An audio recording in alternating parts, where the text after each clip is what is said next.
I'm going to start that internet connection on the 5G network. That's fine. I'm hoping. I am hoping that Google, the Google Fiber comes here soon. Mm. I mean, they're putting in the lines and stuff. I just gotta call. I haven't seen much in terms of construction going on here recently. I say that they're up the road there now. Yeah. So I'm wondering how much farther it's going to be till they're done. If they are, first chance I get, I'm going straight to Google Fiber. yeah, because I'm honestly sick and tired of Yeah, thank you. of all that happening. Yeah, we're not going to start up anytime soon. But other than that, that's about it. Oh, did you hear Homeboy is in trouble for domestic assault charges? Yeah, yeah, But Now, from what understanding, it seems like if what his lawyer is saying is correct, they recanted the accusations. No, what's happened? No, she recanted. Yeah, she recanted. She because they had evidence and proof that he called it, and actually that point in time, this today it came out saying that he was the one that called the police on her, trying to help out his girlfriend, but they still end up arresting him. I think because the laws in that state dictate that no matter what the whole outcome is, they still have to do this part of procedure. Which is kind of fuck because you can easily ruin someone's career. Yeah, but I still think I'm gonna be honest with you. I'm gonna keep it real with you. I still think because he was a black man. You still think he's a black man? Yeah, a black man with a white woman. Yeah. There's a white woman? Yes. I didn't know that. Yeah. I was finding out about this today. Yeah. Oh yeah. Yeah. Yeah. His girlfriend or wife, whoever it is, like yeah, she white, man. She white. No shit. Then there you go. Yeah. But again, if that is the case, then yeah. But I'm just saying, I really think a little bit of that has to, because I promise you that was somebody else. Oh, speaking of, you hear what's happening over in England? No. So over in England, the police have been forcefully strip searching children, and most of them are black. Oh, that's surprised. And what they're saying is, and I'm looking at this, and then I hear them say, "Welcome to being a Black American," is that that is being called adultizing black kids so they can try them more harshly. And I'm like, you're just now finding out about this. Welcome to the last 50 to 60 years of being a black man in America. Yeah. Really does. The one that really set off these protests in England was that there was this black girl who was on her period, and they basically stripped her all the way down. Oh gosh. Including removing the sanitation bit. And I'm like, you guys have no shame. That's disgusting. Yeah, it is 100% disgusting. And I'm just like, and I'm like, look at these people. I'm like, out there, someone's gonna be like, well, obviously because she's black, they're justified in doing it because X, Y, and Z reason. I'm like, hey, man, fuck off. Yeah, exactly. It's just like I said, it's too many problems. Yeah, well, when fire and brimstone come raining down, maybe they'll get their shit together. Did you know what happened in was it Mississippi? What was it? Talking about the church that got shot up? No. Not that one. The Jim Crow laws coming back. No, I heard about this one. I've heard about them, Mississippi trying to oh no, it got approved. ban a lot of black history stuff, but they're trying to bring Jim Crow laws back. That honestly surprised me because let's be honest, Mississippi's a bunch of inbred jackasses. That does not surprise me. Yeah.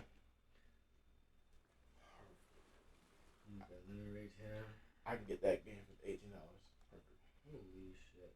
Perfect. We'll be good. You gonna order today? I'll probably order tomorrow. Okay. Yeah. So yeah. But yeah. I don't think there have been a lot of games coming. The Jim Crow laws, and you're first remembering that, a lot of that is just segregation laws, just under a different name. Because the term Jim Crow comes from a minstrel actor who popularized blackface. Yeah. Which again, I'm not surprised, and given the fact that most of these jackasses in Congress are 100% gung ho about it because they think getting rid of critical critical race theory, aka teaching Black history, is somehow owning Democrats, and I'm like, you guys are just proving what everybody says about you. Yet you're a bunch of backwards, ill-begotten, dumbass racists. Yeah. I don't hold back with this kind of shit. I really don't. No, I've just gotten. But we're not going too deep into it, people. It's No, just no, that no. this is current event stuff. And Yeah. when it comes to this stuff, as two black men, we don't pull punches. No. We just don't. No, I've gotten to the point now where I'm not really worried about it, but it gets too old. It's getting too old. So, and I know I've told this story before. I got to tell it again. I remember I asked my mother once. Honestly, I could probably go get her right now and have her explain it better, but I don't think she wants to be like on camera and stuff like that. Yeah. But I actually one day I said, Mom, I know that things are better than what they were, but compared to when you grew up, how would you compare then to now? And she said, oh, it's getting worse than when I grew up. That's what I said. And I'm like, she lived through the 60s and 70s. If anybody would know, it would be her. Yeah, but I told you that. Like I legit Yeah. like even though back then when my grandparents were around, it was a slightly better. It was god awful. No, I mean it was awful. But don't get me wrong. It was better during that time than this time because this is getting worse. Yeah, and it seems like intentionally so. And then we got one crazy dumbass who has to pay himself orange trying to burn the country to the ground. Yeah, it is crazy. Oh well, that's what it is. Yeah.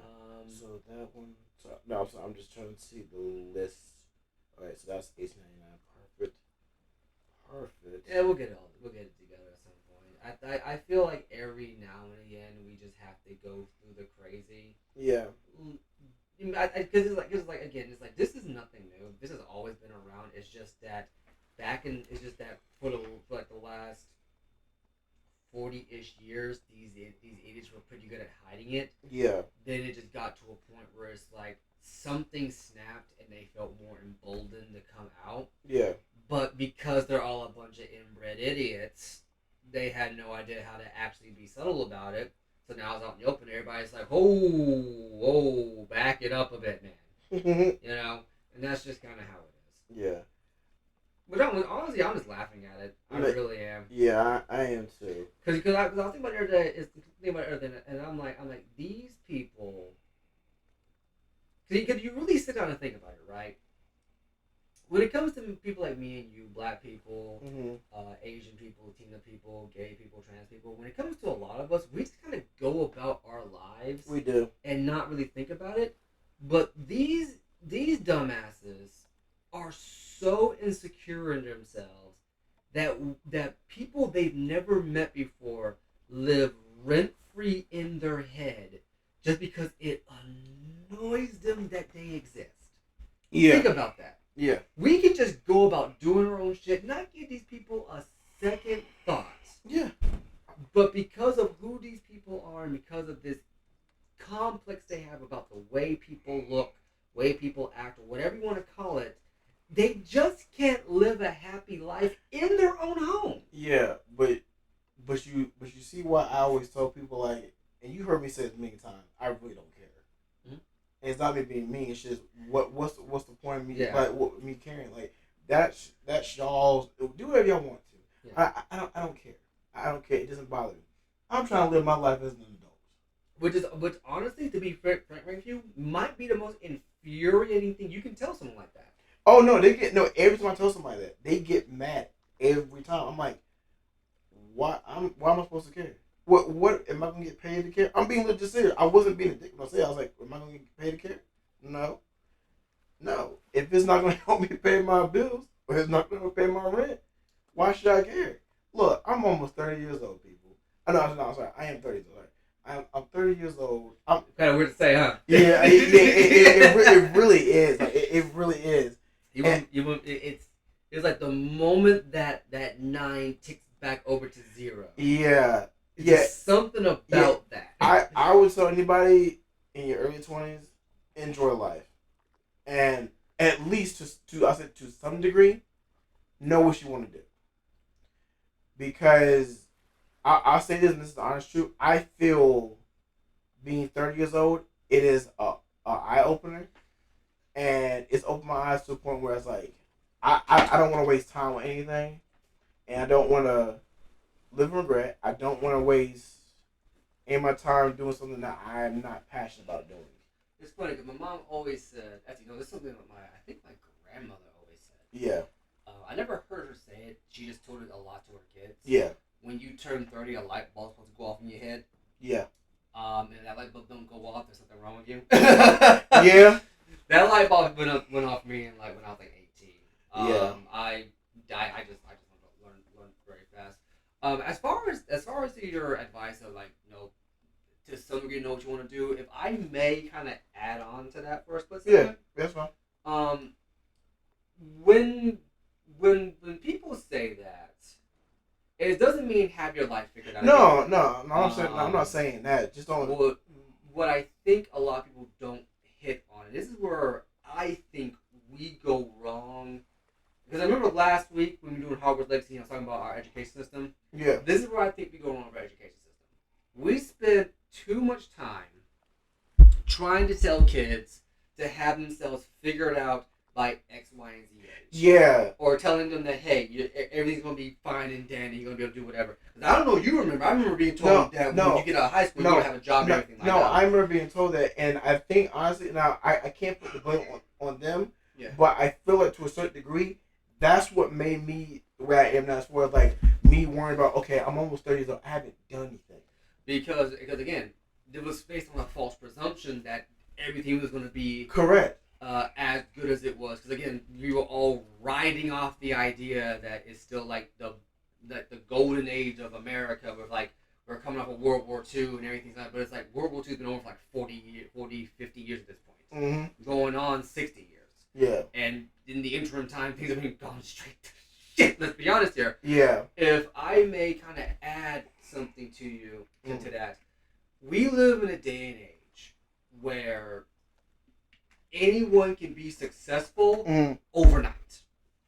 It doesn't mean you should go off and just do something crazy. No. Like I don't know if you've seen recently like these people going crazy at like concerts, screaming at the artists and tossing shit at them and stuff like that. Doesn't mean do like what the Pauls did and just be as shocking as possible, or do what PewDiePie did back when he first started and be this overly edgy guy who just started making edgy humor, but he just wasn't being funny, or the prankster channels that died out years ago. I say died out. They just they became social experiments because they weren't really funny. What I would do is this is what I kind of figured out when I was having my first bout of suicidal thoughts.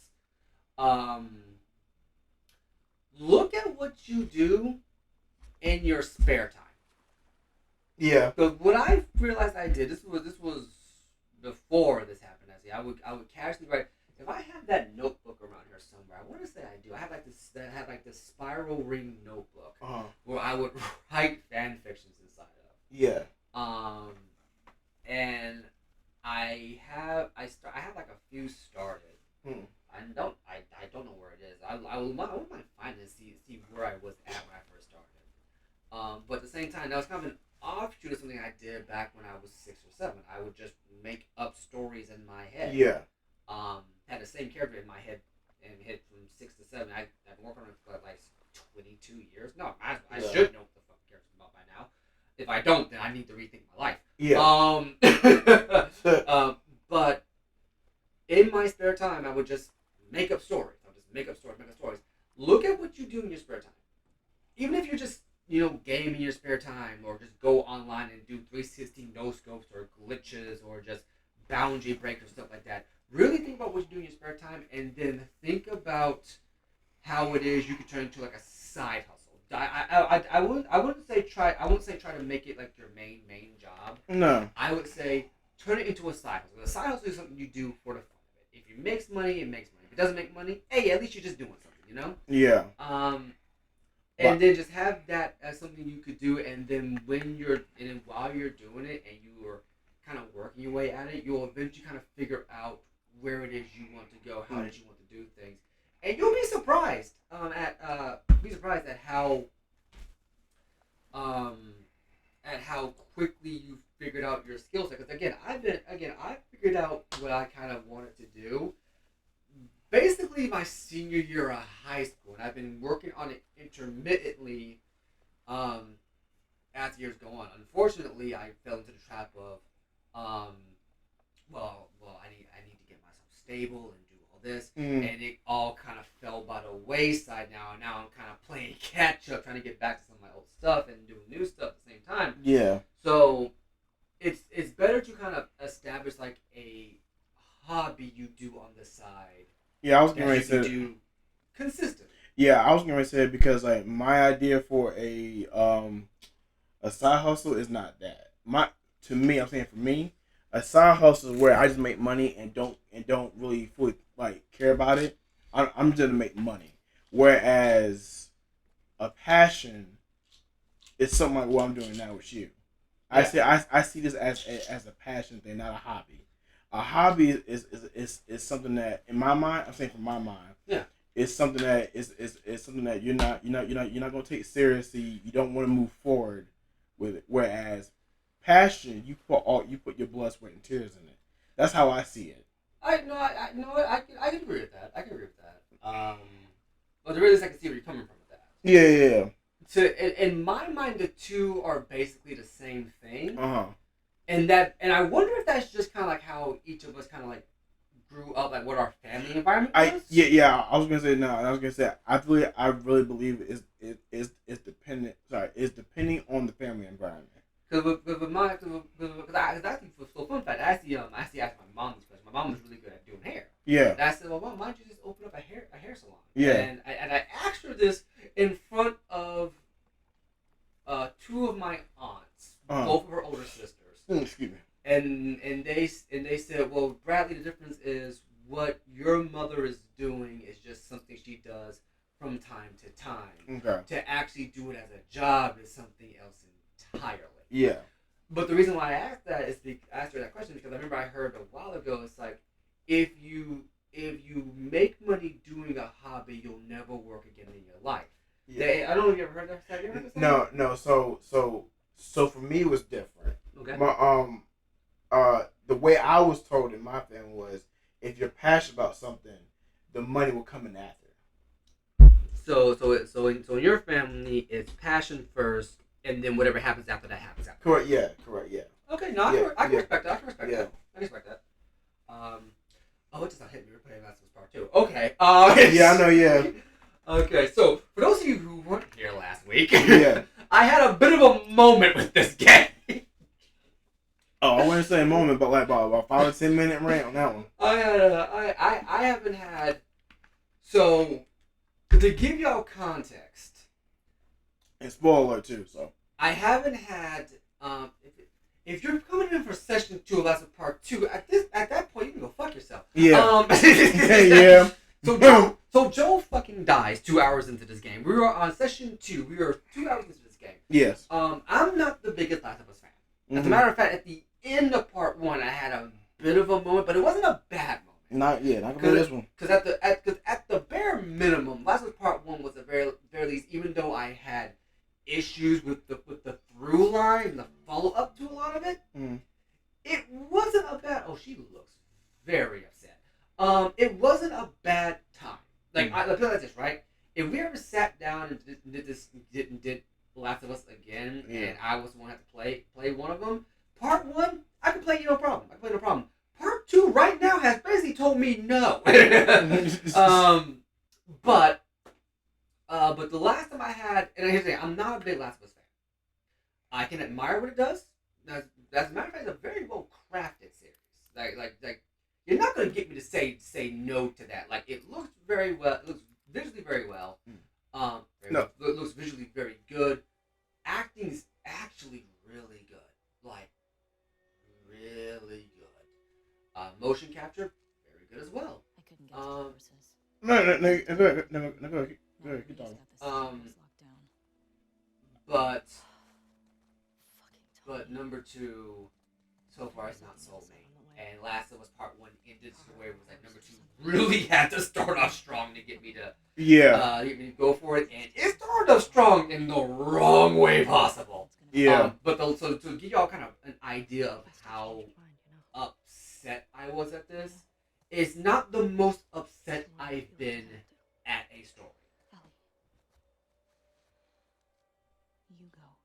I go.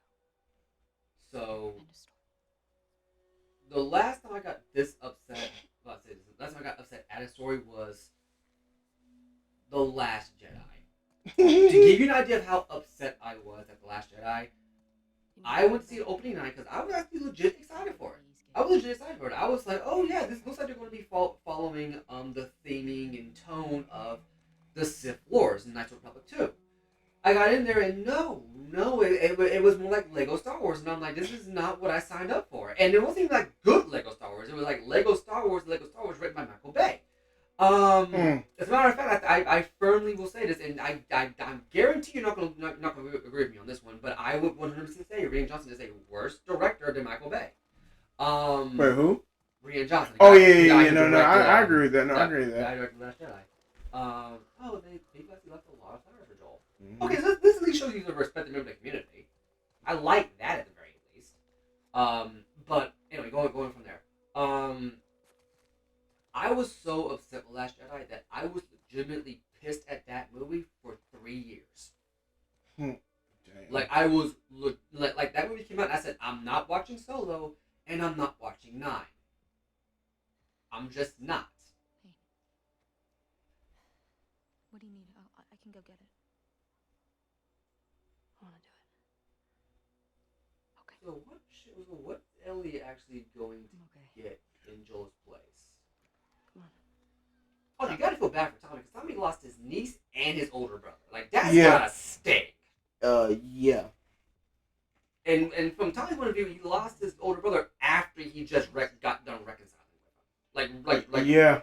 Like really think about that. Yeah. Because the implication is that in the first game, Mm-hmm. after everything happened with Sarah, the two split. I say two split. Joel basically looked after them for a while, but the way he went about it basically broke Tommy, for lack of a better word. Mm-hmm. And I think it's heavily hinted at that. It's like he hasn't seen Tommy for probably between 15 and 20 years. Yeah, no, that's true. Yeah, that's what it is. At least that's what it's hinted at anyway. Yeah. And then that's true. This game opens up and it's been 4 years since in the first game, right? Correct. Yes. And so from Tommy's point of view, he just got older brother back to basically get his brains beat in. Yeah. So Tommy's has got to be feeling all kinds of crazy. Oh yeah, of course. I know I would be like despite how me and my brother. Oh, Joel was a guitar collector. Yeah. Huh, did not see that coming. Oh no, he made guitars. Yeah. Okay, that I can buy. He seems like the kind of guy who's good with hands. All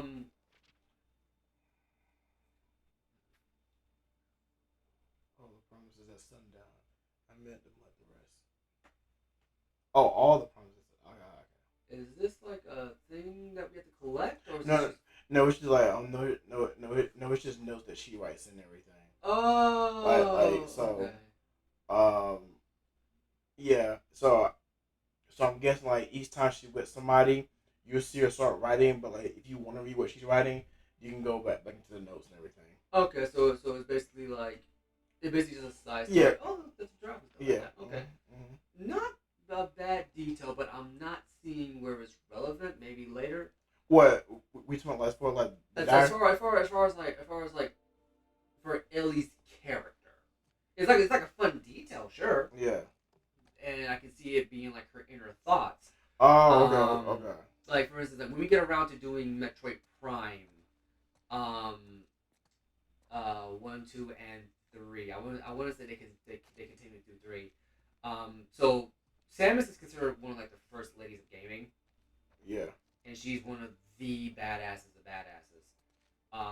But in Metroid Prime 1, 2, and 3, even in the original Metroid games, she never talks.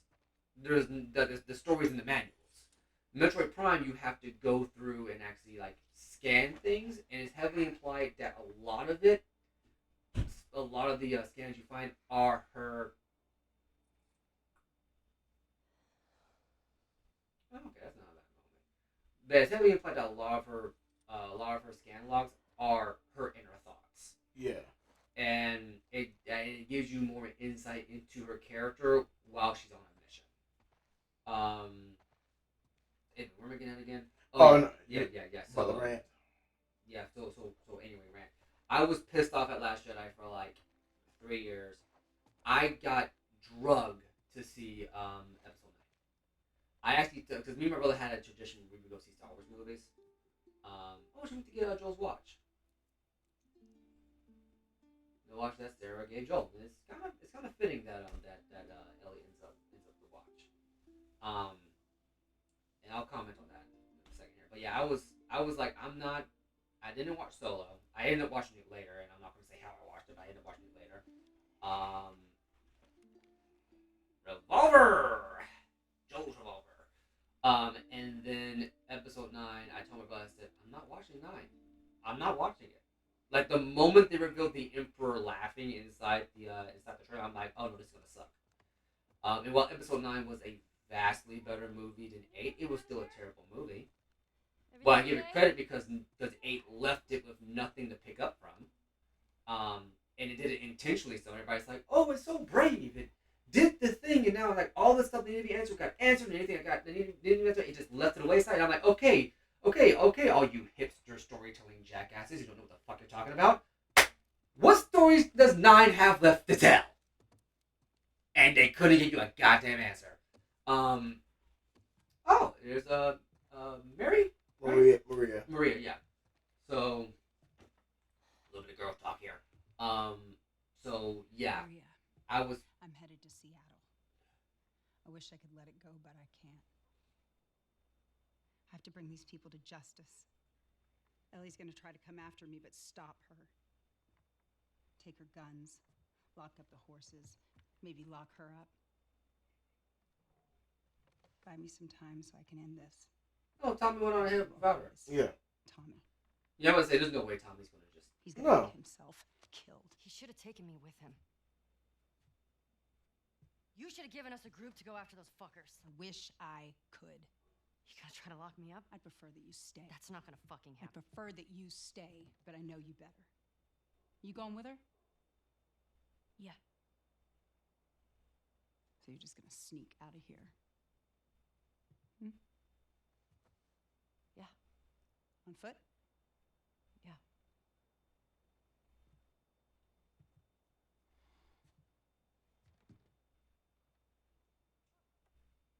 I told the stable to let you out with your horse. Grab some ammo, too.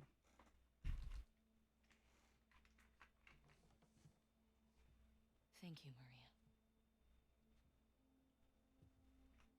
Just, do me a favor and bring my dumbass husband home in one piece, please.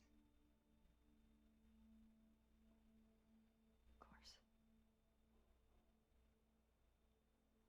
All right.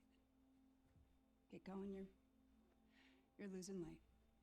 So I'll say this definitely is the height of the games as a movie era. We'll put a pin in that for right now. I'll try to finish my rant and come back to it. So again, like episode 9 comes out, fixes a lot of things. Had to basically retell episode 8 and then wrap up a 9. So I'll give her credit for that. That's why I think 9 is better than 8. Still not a good movie, not a good sequel series, not a good trilogy.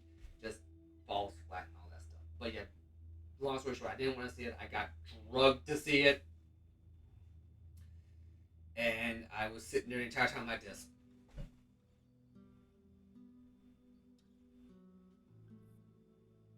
Like you know how you say something to your mom, and she's just gonna sit there looking at you like this for like the rest of the day. It's like that's how I felt. Like that sometimes. Yeah. Joel, Yeah. Jeez.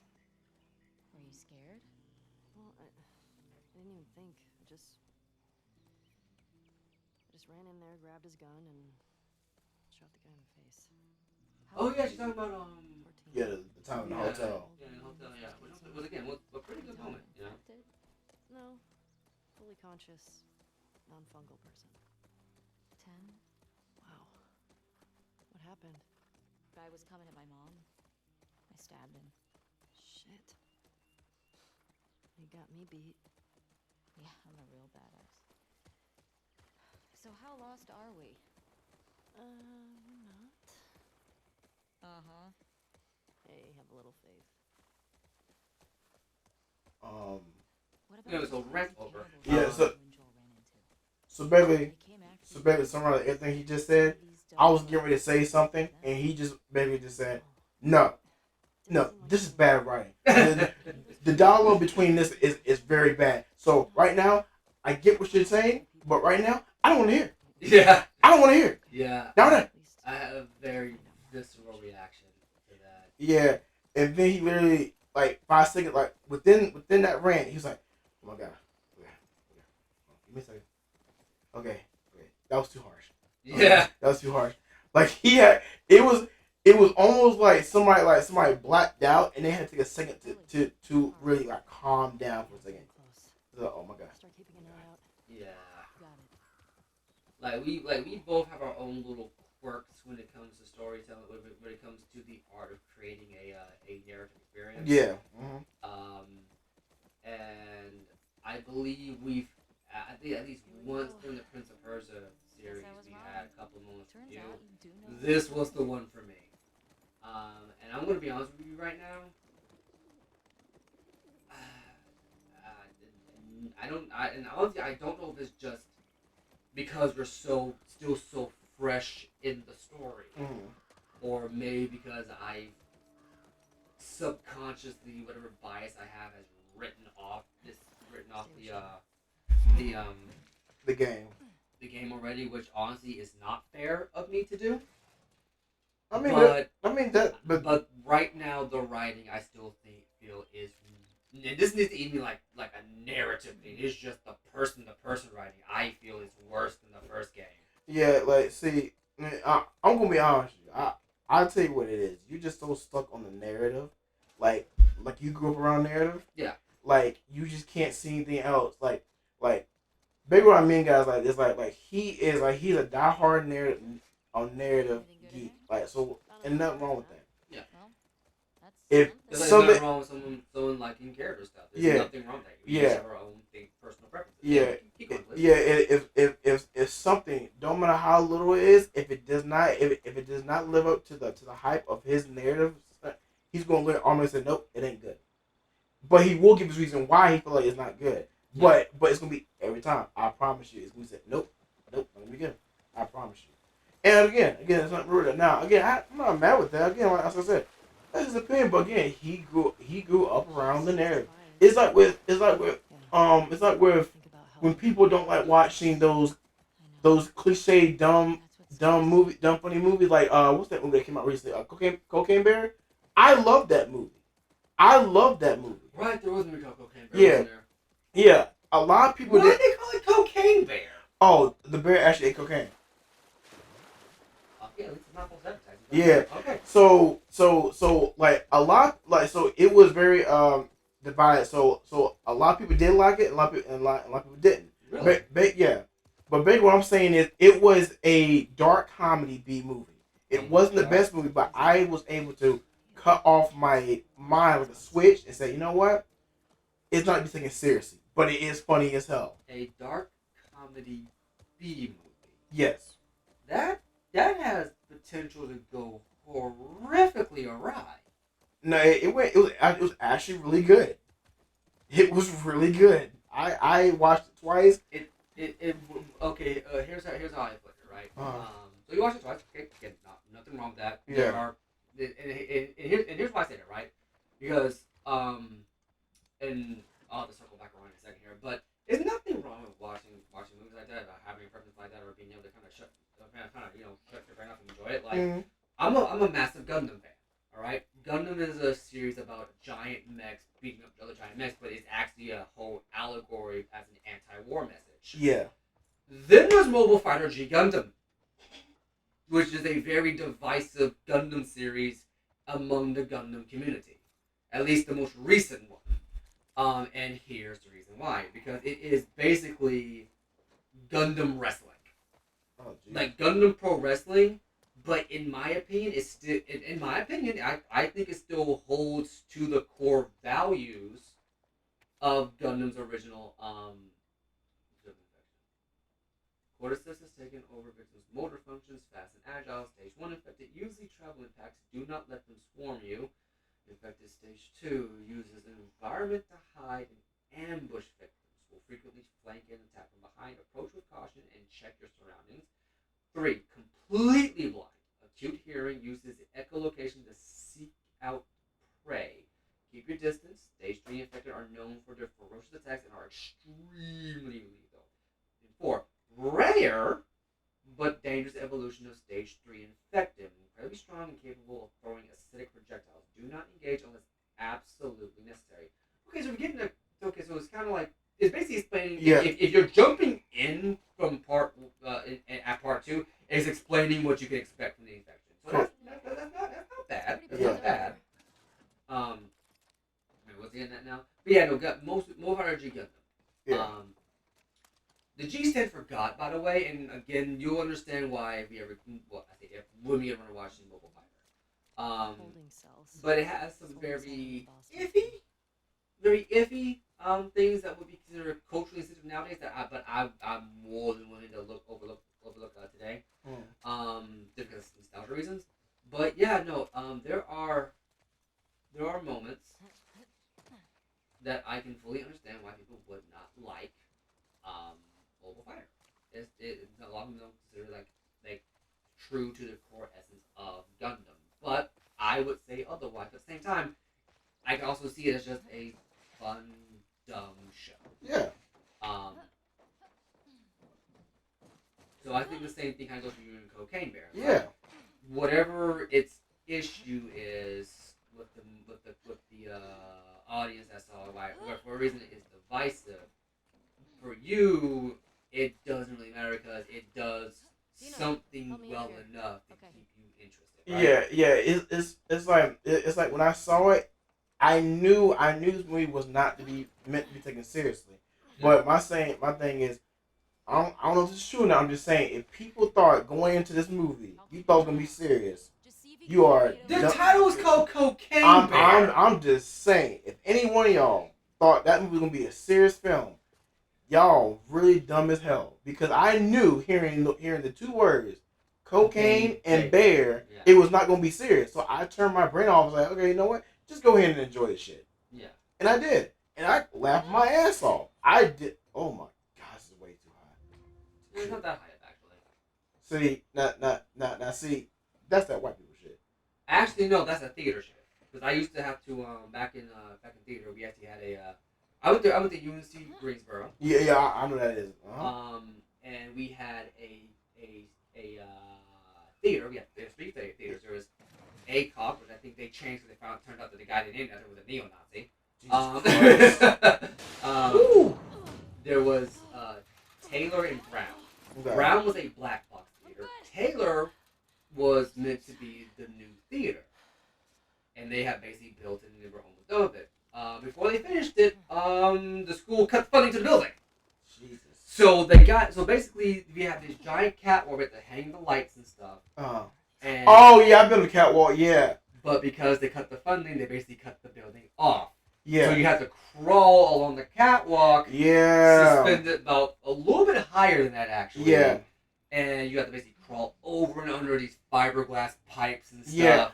And you have to hang over the edge with no harness to hook up the lights. Yeah. And I'm like, okay, my dude, I need you to hold my foot. Yeah. Okay, so I'm glad you brought that up. So the catwalk that I did, the catwalk that was in the theater that I worked in for maybe like about a month or so in Wilmington.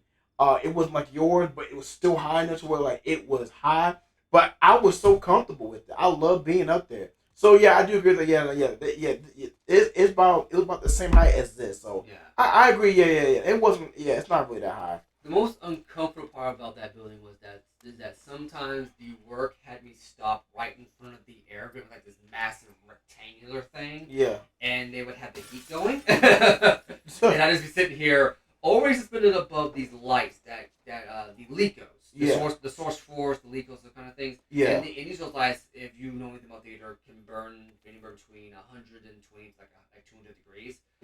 hang like 5 of these things in a row, hanging over the edge, no harness, just like, okay, click, click, click, click, click. And then the heat's going on my back. And I'm up there for like a solid like 5 hours. Christ. And then I have to hook up the other stuff. It was fun. It was fun. And then I went up in the ACOG and I was even higher. Good God. But this one wasn't too bad. This one wasn't too bad because you could stand up and walk around. Yeah. But like you could see through the floor because it was like great. And I'm like, what if this floor just gave out right now? Oh my God. That's the question that goes through my mind.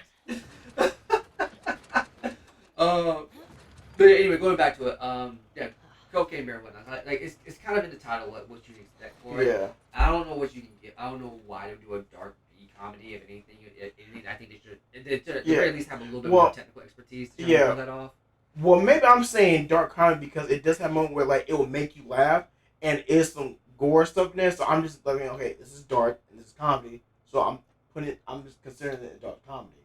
I wouldn't necessarily say gore would make it a dark comedy. Dark comedy is when it touches upon taboo subjects and makes light of them, like say a woman having an abortion, or then or the Holocaust jokes, or slavery jokes, stuff like that. You know? Okay, well then this is just a comedy then. Yeah. This is 1, 2. At least that's just my opinion of what it would be. The movie that's coming up that I'm concerned about, Pooh, Blood and Honey. Oh, I'm actually going to see it tonight. It came out already? No. Okay. Yeah. So, I may watch it tonight. I may watch it tonight, but let me tell you about that movie. I already knew. Now see, that's the purpose that I'm talking about. I'm never taking that movie seriously. Oh no, it's impossible to. It's impossible. I actually finally saw a trailer for that movie. That thing had me laughing. And I'm looking at this, I'm like, this has to be a parody. Yeah. It has to be a parody. But here's my thing: how did you get the rights to even release that thing? Oh no. So here's how they did it, right? So Winnie the Pooh is not a Disney property. Wait, it's not. It's not. Disney bought the rights to it, but the original Winnie the Pooh, with the exception of Tigger, came out in 1920. Okay. So it's over 100-something years old. So basically, it's now in the public domain. Oh. So anyone can use it. You can use Winnie the Pooh, barring Tigger, because Tigger came out in 1929. Gotcha. So I think it's like 120 years after the writer, or 95 years, one of the two. Yeah. And it goes in public domain. So next year they can use Tigger. Oh wow. But here's where it case. They cannot use Winnie the Pooh in a red T-shirt. Winnie the Pooh in a red T-shirt specifically is Disney. That's why the one in Blood and Honey wears a red and black plaid shirt. It skirts around that copyright. Not to mention there's a trademark thing where because they use hyphens in the name, it's just different enough. Not to mention like the blood dripping on the thing. Yeah. It's just different enough that Disney cannot hit them. Period. Oh, smart. So there's a lot of loopholes they can go through to make this work. What was that sound? I got that gate open. Gotta figure out this one now. Well, we believe in you. Thanks. Who the fuck is we? Just No. the damn horse? Yeah, I was going to say. That horse don't give a fuck. Is He's in there grazing the grass. What gate is this? Where's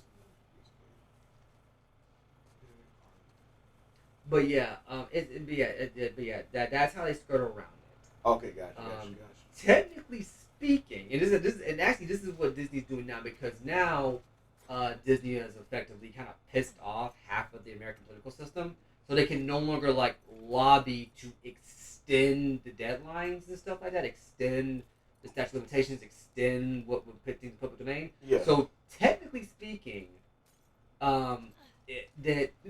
Steamboat Willie's version of Mickey Mouse would have gone to public domain last year.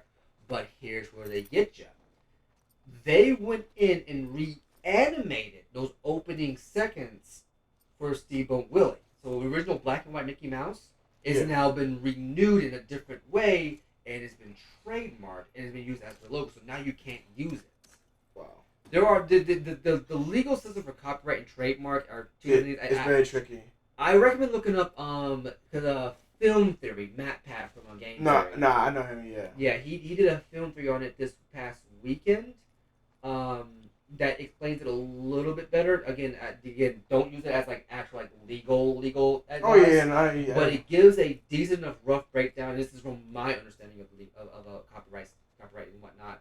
That it basically says, yeah, as long as they do this little loophole thing, they can technically make it to where you can, like, no one can ever use that. Well, they can make it where Mickey Mouse never goes into public domain in any way, shape, or form.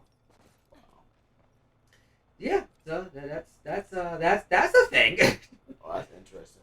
But yeah, like just overall, like I said, me and Brad have always had different narratives. I mean, and again, there's nothing wrong with it. Which again, I am glad we do, because again, How's it going? It makes for an interesting conversation. yeah, it does. It really does. Oh shit. Needs juice. Oh, fuck, okay. Yeah, but yeah, we may disagree on some things, but again, I don't get mad at him on that. I'm like, okay, that's your opinion. That's your opinion, but I understand. He's got his opinion, I got my opinion about certain movies. Man, it was some movie we agreed on. I think it was a couple of days ago. What movie was it? It was no. It was one about the Batman. A lot of people didn't like that movie. Oh right, yeah, the Batman, and I'm like, what the fuck are wrong with you people? Yeah, I loved it. I loved it, but I'm not gonna lie. Like at first, I was really concerned that Robert Pattinson was gonna play Batman, but when I saw that trailer, when he beat the shit out of that dude, he said, "And who the hell are you supposed to be?" I believed that was Batman. I was like, "Yo, he just knocked the hell out of him." Took a pause and knocked the brakes off him. Yeah. Being honest with you, Robert Patterson, in my opinion, has played a better Batman than Christian Bale did. Yeah, like In my opinion, mhm. I know some people probably not gonna agree with that, but Yeah. given what they're going for with this version of version of Batman, yeah, I would say he played a better Batman than Christian Bale. I thought it was good because again, like I'm now this is just me, my opinion. Like we know who Bruce Wayne Batman is from Michael Keaton, The Go, and then Christian Bale and everything. Yeah. My thing is this version. I like how he truly didn't know who he was himself. So this was just a guy just trying to start the criminals and just write all people off his dad's list just to uncover his family legacy whatever. But still in the process, like he had a criminal that was witty and all that shit, and like still trying to play this cat and mouse game with him and everything. It was just crazy just seeing that though. But he did a hell of a job. Colin Farrell did a hell of a job. Zoe Kravitz did an amazing job as Selena. Jesus Christ. Yeah, and it's interesting because like it's interesting they picked the Riddler because the Riddler's only been depicted on live action And once. yeah, and then with, the one with Jim Carrey. Yeah. And let's be honest, it wasn't the Riddler. It was just Jim Carrey. No, but no disrespect to Jim Carrey, but Yeah. that was not the Riddler. no, it wasn't. But I still had somewhat of a good time with it. Oh yeah, no, make no mistake. I get that. Again, it was the highest popularity. I understand why they cast it.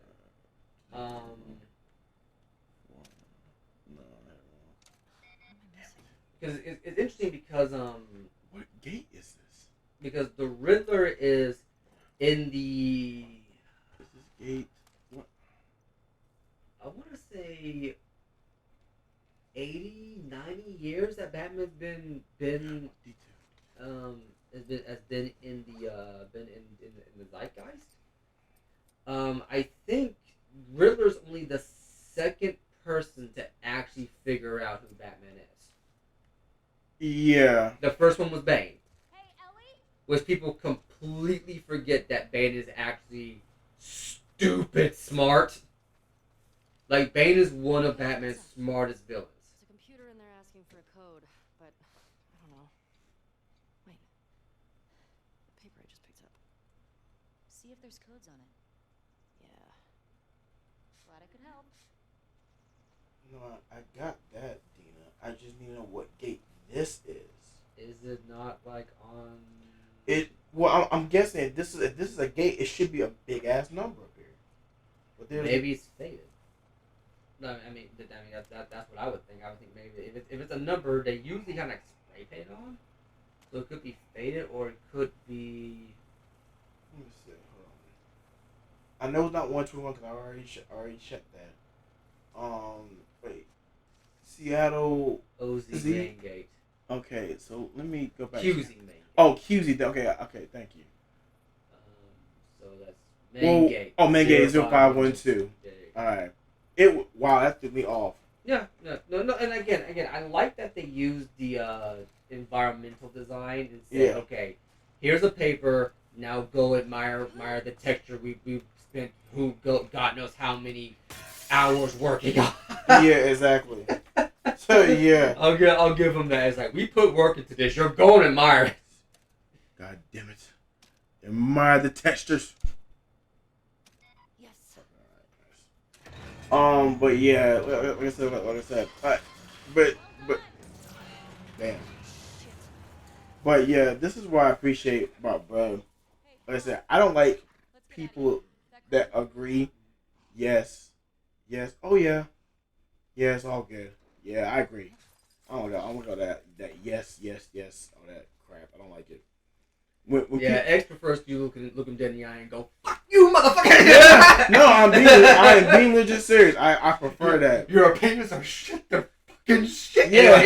Yeah, because I told him because I think truthfully Brad felt bad about the way he was yelling at me, but I was like, no, I don't really feel bad. I mean, I kind of figured you gonna lose your shit anyways, just because that moment. But I wasn't even mad at it. But I appreciate that more than somebody saying, well, I agree with you. Like, no, you're absolutely right. That would piss me off more. Then if Brad did that, oh, it's over. I'm cussing him out. I'm telling you, if Brad ever, like, I can tell if Brad disagreed with me. If he did that, I would be so pissed. I doubt I think even all the videos we've done, I don't think we No. ever actually had a moment where we 100% agreed on something. No. And then you had things where it's like, yeah, we kind of see where each other's coming from. I don't think we ever actually agreed on anything. No, like I said, the only thing we agreed on was the Batman, and like it was. I know it was two of the movies we did agree on. I know it for a fact. It was. I think it was Men in Black, maybe. Yeah, the first one, First Men in Black. Yeah. And I think we agreed on Treasure Planet. Yeah, We haven't done that one yet, but we agreed on that being like a legit classic. but we did say Planet AD was horrible. We both agreed on that. Remember? Planet 8. No, it was Titan AE? Yeah, Titan AE. Yeah, we both agreed on that thing was ass. Remember the second time we watched it for. Yeah, we watched it, and I remember sitting down and going, this wasn't as good as I remember it being. Yeah. Which was, honest to God, disappointing. Yeah, it really was. Let's get closer and scope it I out. wonder if my phone's just acting up. It keeps dropping the signal, but it's still going over there and the recording's still up. Okay. But yeah, no, we were watching Titan AE in again, main channel. You guys haven't seen it, and we had gone back and we rewatched it. And I remember we went into that, and I remember looking at you and going, "You know, a lot of people think this movie is terrible, right?" And we both said, "What? Are they out their damn minds?" Yeah. And then we sat down and watched it, and just the look of annoyance to how it just progressed on your face. Yeah. And I was sitting here going, like, Yo, wait a minute, what the fuck is yo, I swear I was close to being the level that he was like last week. Yeah. Because I was really pissed off. I was like, are you fucking serious? This movie does not make any fucking sense. And what I realized was that, and I know I pointed this out, but I said, the problem with Titan AE is that it's a good movie in the wrong order. Yeah. Like, if you chop up the movie and then reorder the sequences, Yeah, it would be good. it would be a much better movie. But it. Oh no, it is awful. And then the romance comes out of fucking nowhere. That shit. Now see, that pissed me off more than anything. And I'm not gonna lie, I remember those two being a thing, but I don't remember it just happening. Not that quick. I don't think I've ever seen a romance happen like that. I don't think I've ever seen it. Not that quick. I promise you, it was not that quick. Power Yeah. the gate first. Needs to. I need power. Yeah, because it was like they spent like the first half of the movie hating each other, and then suddenly he's in the bathroom with her, and she's in a bathroom. She doesn't seem to mind him being there. I'm like, okay, wait a minute, where the fuck did this come from? We both just like, what the hell's going on? Because I remember as you would get mad, I would try to explain what was going on, at least from what I could figure, and that was the one thing I couldn't figure out. Yeah, and I kept trying to say like, no, Brad, fuck that. No, you not understand what I'm saying. It doesn't make any sense. Yeah. How does he go from how did it come from being just known associates or just known people who just saw each other for 1 second and then end up falling in love? No. How did he go from she knows that he's the secret to save humanity, Yeah, and he's a complete scumball in her eyes, and if to suddenly she has no problem with him seeing her in the bathroom, that's what I'm saying. in her room. That pissed me off. And I remember looking at it, I went, okay, something's not adding up here. Yeah. Where are we? This is a very nice, nice scene. Yeah. Titan AE, I remember, and I think what it is, and after sitting on it for it, we're going on like half a year now since he did it. Yeah. I think what it is, Yeah. is the ending sequence of that movie. Yeah, that shit was- Everything from when they find out they're being betrayed to Yeah. the end. I think that's why I remember it being a good movie, because that sequence was actually pretty dope. No, it was, but everything leading up to it, what No, the it was like it.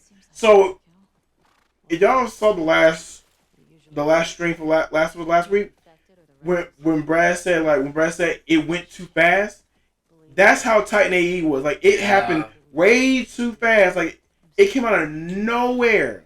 Yeah, and I remember sitting there thinking to myself, like, what was it like? Well, I'm like, well, obviously it was like this. The movie's right here in front of me, but I don't remember it being like No, this. I don't either. Cause we both just like, huh? Good point. It is weird because thinking back on it now, my dad always used to rent Titan AE for me because I used to love that movie. But I know this is one of the few sci-fi movies that he never watched with me twice. Yeah, you always wonder why. And it's not that I didn't wonder why. It's just that they finally clicked with me that my dad would only ever come back down for the ending sequence. He would always be up in his office, which was always upstairs, and then he would come back down and watch the last sequence with me. I mean, I can see why now. Yeah, and I understand, and like it finally kind of clicked with me. It's like, oh wow, this doesn't hold up the way I remember it holding up.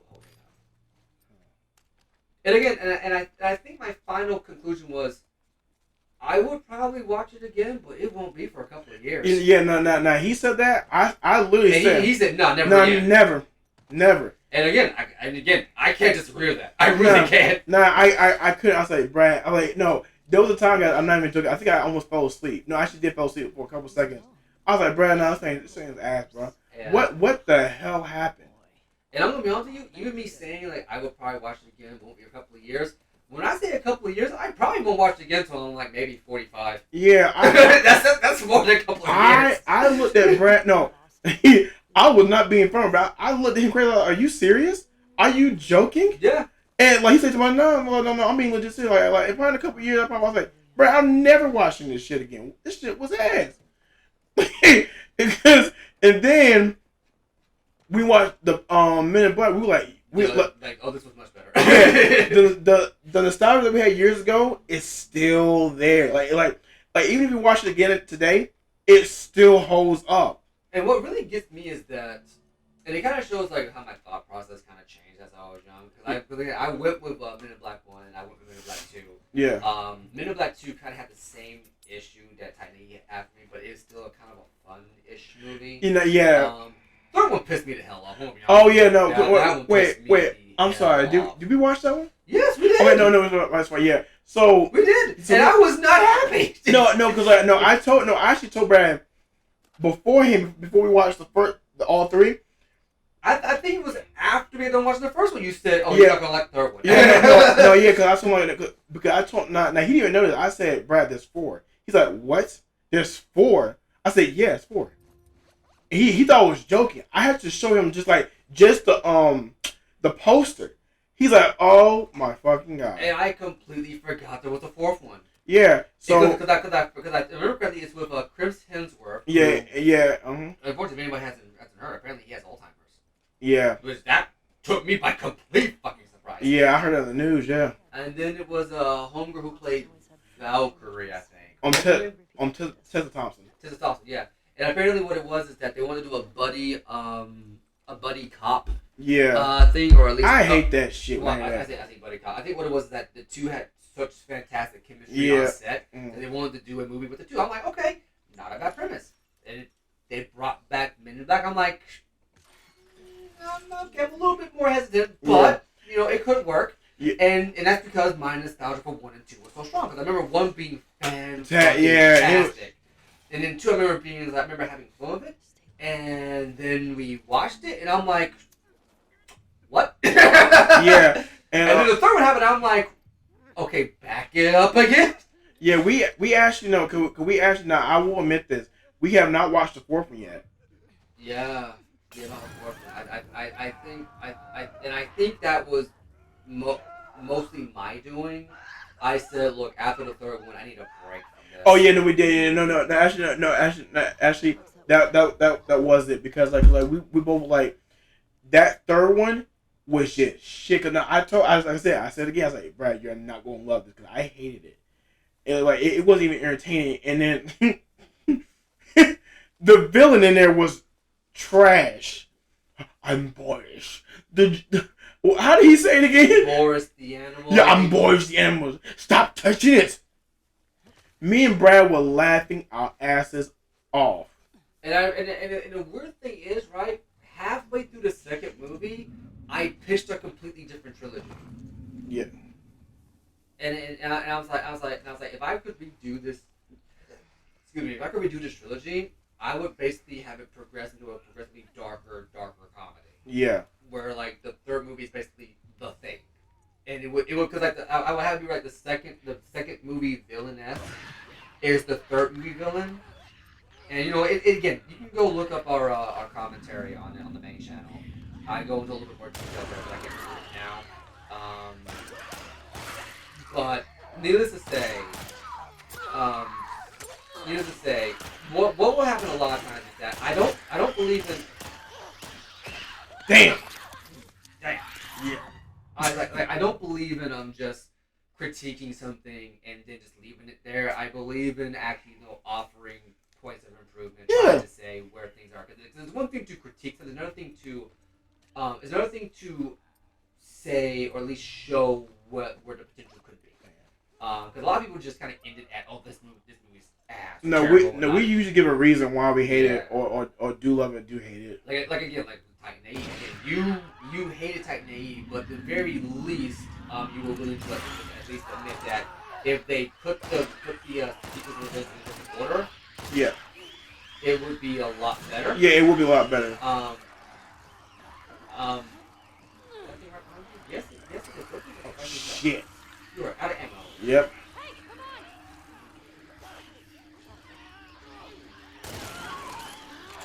Damn. Okay, go ahead. But Men in Black, I at least tried to say, like, if they could structure just a little bit differently. Because my problem with Men in Black is that it got progressively cheesy and stupid. It's not even that. It's like they dumbed down MIB. Like, yeah, unnecessarily too much. They doubled down the humor rather than double down on the world. Yeah, because guys, I swear to God, 3 was like a trope. Like it was just they kept putting in like these stupid shows that were unnecessary. Something that Will Smith said, it made sense, but it was in the wrong place at the wrong time. Like, and then they kept playing like something like, there's a point where the guy says, "Oh, we need to get high." My man, really? Like, that was unnecessary. I know it sounds a little bit. Wait, who? No, remember Will Smith found out he had to go back in time to get to talk to Kay? Oh, right. And I think I remember specifically saying, if you put time in, okay, so bit of writing advice to individuals who are interested in writing. If you have to introduce time travel into your story, and when I mean introduce, I don't mean like you build the story around the concept of time travel, around the concept of a time loop. If you introduce time travel into your story at a late stage, you fucked up your story. Yeah. One of the reasons why I don't like Endgame, because it introduces time travel for no goddamn reason. Yeah. So here's a bit of an example, right? So I'm a very big Sonic fan, right? Yeah. And I'm very big into the Archie comics. I'm getting into the IDW comics. The IDW comics are going in a direction that I have been missing from Sonic for years. Yeah.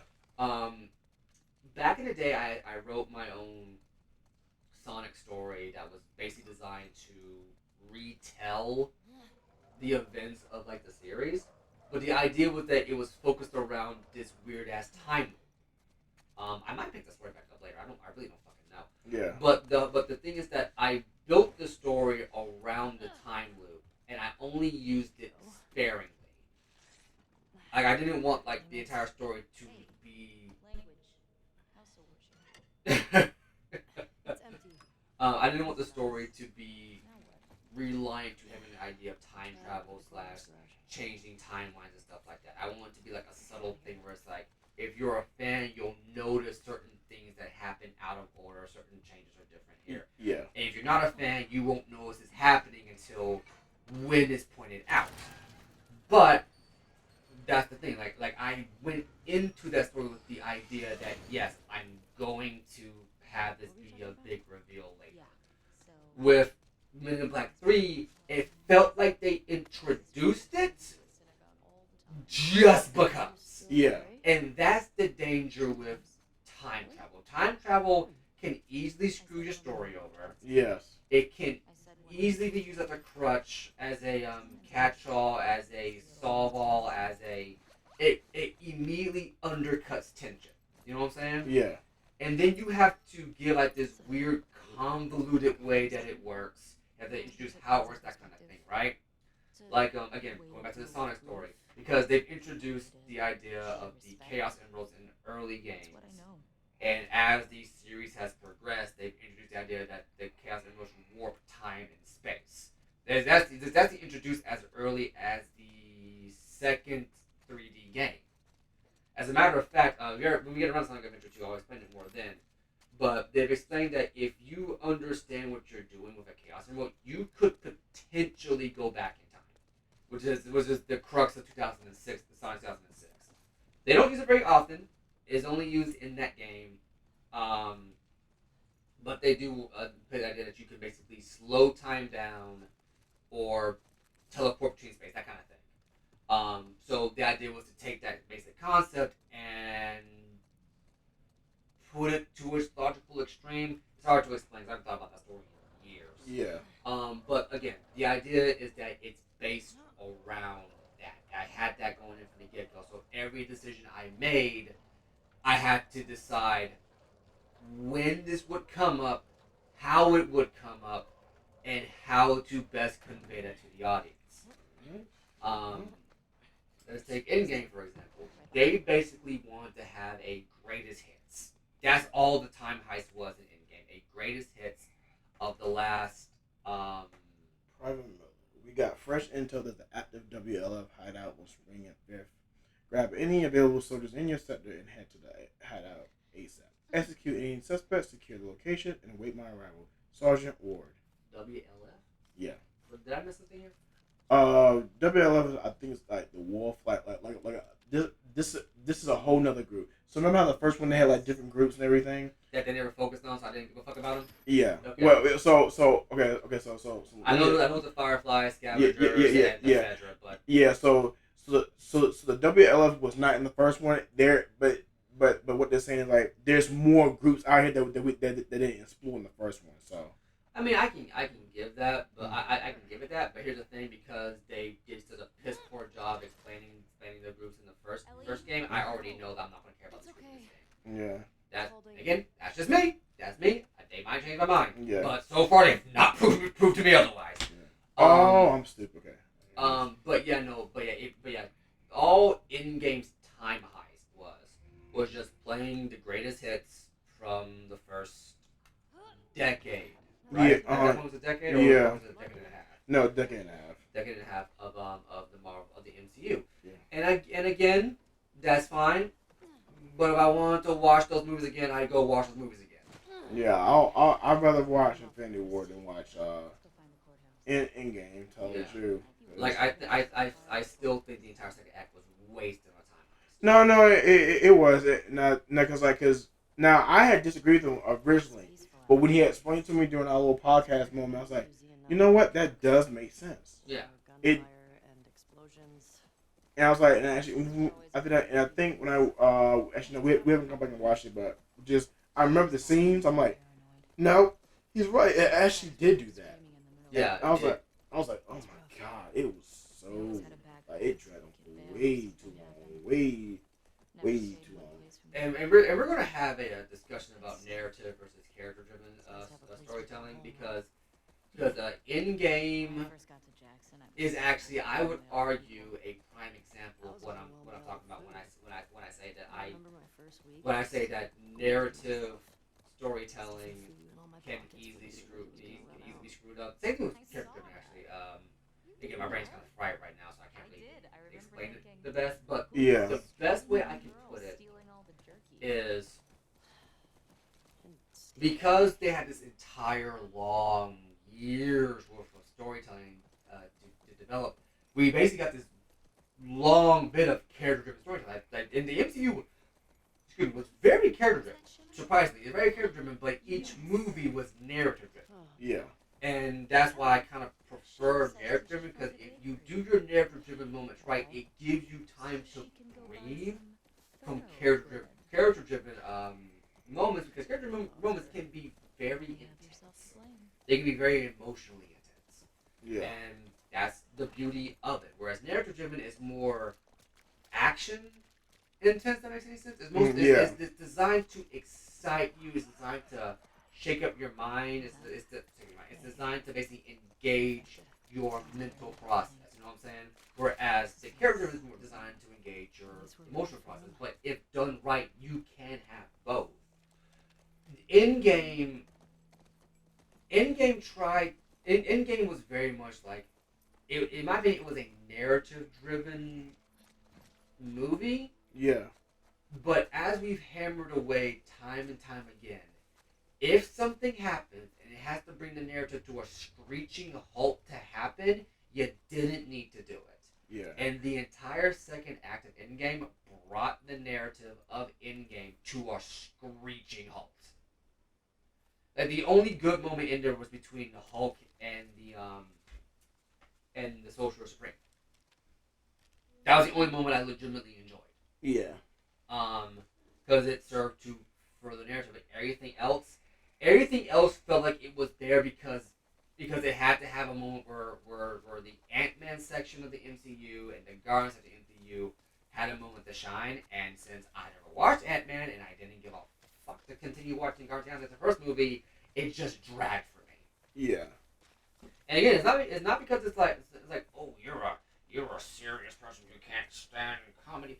Motherfucker, I like the original. Like, I like the Star Wars trilogy. There's nothing but jokes in half of those movies. yeah, Star Trek, same thing. Same thing with The Matrix. There's some pretty funny moments in The Matrix too. Same thing with Edward Norton's Incredible Hulk. There's some pretty legitimately funny moments there. The whole of Captain America: Winter Soldier and the first Iron Man too. There was a lot of funny moments in the MCU that I legitimately enjoy because when done right, is designed to give you time to breathe. Yeah. But Guardians and Ant-Man, didn't pick your interest. it did pique my interest, and the one Guardians of the Galaxy movie I saw, I said, okay, this is a pretty charming movie, but I wouldn't watch it twice. Yeah, And I maintained it. I have not seen the first Guardians movie again since I watched it the first time, and I have no interest in watching it the second time. yeah, but now again, now here's the crazy. Or the sequels. Yeah, now here's the crazy part about this. So even though he says about certain movies that he hates and certain movies I hate too, we still gotta watch it. Cause Yeah. I even said fuck Eternals. That was a piece of shit. Yeah, no, like I feel like this. From what I am understanding from X's point of view, as someone who has not seen Eternals, I did. Okay, so fun fact about the MCU and a Nazi's point of view of MCU. I saw the first Avengers when it first came out, and then I stopped, and I hadn't picked it up. The next time I picked up MCU, Endgame had already come out, so I went back and rewatched. I caught up on everything I missed in a day. I started at like 5 in the morning. I didn't get done till like 9 at night. Jesus Christ, that was a pretty fun marathon. I'm not gonna lie, my eyes were fucking hurting by the end of it. I believe it.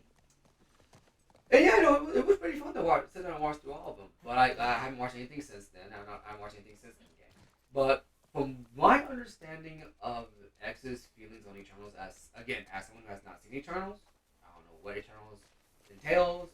From what I've seen, it looks like they all have pretty much like the same kind of power, just manifesting in different ways, shapes, and forms. X Eternals is to X as the Last Jedi is to me. Yeah, because if I'm understanding his feelings correctly, that's correct because it because honestly, like here's the crazy part about this shit. I'm not even joking. So Kevin Feige was hyping his shit tomorrow. Now you guys remember Thanos, right? yeah. This team could have defeated Thanos. I'm not even kidding. I don't know why I went to watch this movie. I swear to God on everything. It was the worst piece of shit movie. They were kept getting their ass beat. They weren't strong. They kept getting their ass beat. They were bitches. They were weak as fuck. They had a dance number in it for what? Wait a minute. Why was there a dance? No way. Yeah. When you see why, it doesn't make it. That trope should have been removed. Then some of the actors didn't work. Like Man of Steel. Now remember how Man of Steel was whooping people's asses in there, and you believe that shit? Yeah. I didn't believe that shit in this movie. Now to be fair, Zack Snyder's very good from the action scenes. Yeah, but like, no. I will give him that. But- I have issues with his direction with certain characters, but he knows how to the action scenes. Yeah, Anyway, as you're saying? but that action shit in the Eternals was ass. Like the music wasn't good. It was so low. The hits weren't even believable for me. And even then, no bullshit. I'm like, yo, this is some weak ass fight scenes. If I'm asking, okay, another bit of advice given to people: if you have managed to develop yourself a long running franchise, long running series with this big cast of characters, and you just came off of,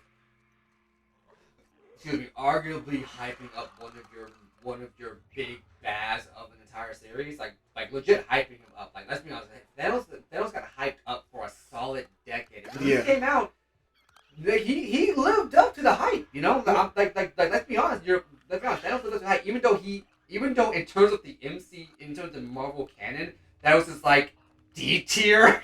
Yeah. He's like Thanos is actually like not that big a threat in the grand scheme of things. In the grand scheme of things, when it comes to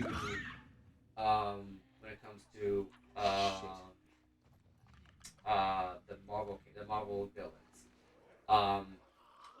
never introduce a new team as remember that villain we spent like a decade hyping up. Yeah, this team could have beat him in like 2 seconds. Never do that. Yeah. Because it creates an expectation that is like if for whatever reason you saw them getting their asses kicked, and it's not in a way that's like the villain of that movie or the villain that they're facing is legitimately that threatening. Yeah. You're on the being there going, why did you hype this up? Yeah. No. But look, it is.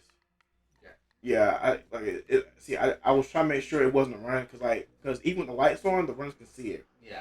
Clickers cannot, so I just want to make sure.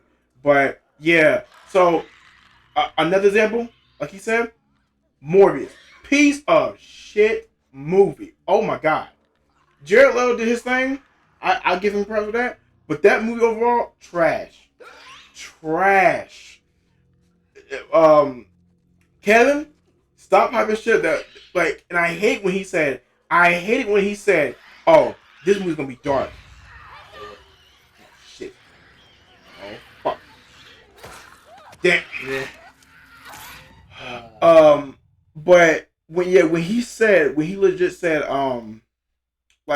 this movie's gonna be dark and gritty, I'm like, I didn't see nothing gritty about this. So I'm gonna be honest with you. I think the only reason why he said that now if you remember, again, you guys can see. I actually showed him to this in the recording that we did. I forget which video it was, but I actually showed him the picture of Morbius in the comics. I'm fairly certain he only did that because Spider-Man fans know who Morbius is. Yeah, well, Morbius is the guy, for those of you who don't know, in Yeah. I think his debut comic or his re-debut comic, one of the two. Did I click her? Yes. No, runner. But yeah, or in his debut comic, he is the guy who beats Peter Parker to a bloody pulp Yeah. in the middle of the street, and just to prove that he could, rips his eyeball out and eats it. I didn't even know this. When he told me this, I said, And then I showed him the Yeah. comic panel. I was like, huh? Yeah, that and when I heard Morbius, it's like, oh wow, they're actually going to do No. Morbius. No, And then he told me the movies about. I'm like, oh sweet Jesus. No, like he thought I was joking. I was like, I also told Brad, when we get to it, you're gonna walk out of the shit. And I'm gonna be honest with you, I don't know why it is. I thought for a second that Morbius was gonna be any different because I'm like, wait a minute, if they're gonna make Blade a PG-13 movie, why the fuck would I think Morbius is gonna be Yeah, so yeah, that was R-rated? Yeah, that was back then, but they put Blade on hold for a while now. Oh, I'm not surprised. I'm not surprised because the MCU has not been doing well recently. No, it has not. I'm telling you. But here's the crazy part. How do you greenlit Eternals 2? How? Is it still greenlit or have they put it on No, pause? it's greenlit. I know it's greenlit, but I mean, like, have they put it on pause? No. From what I hear, I think it's.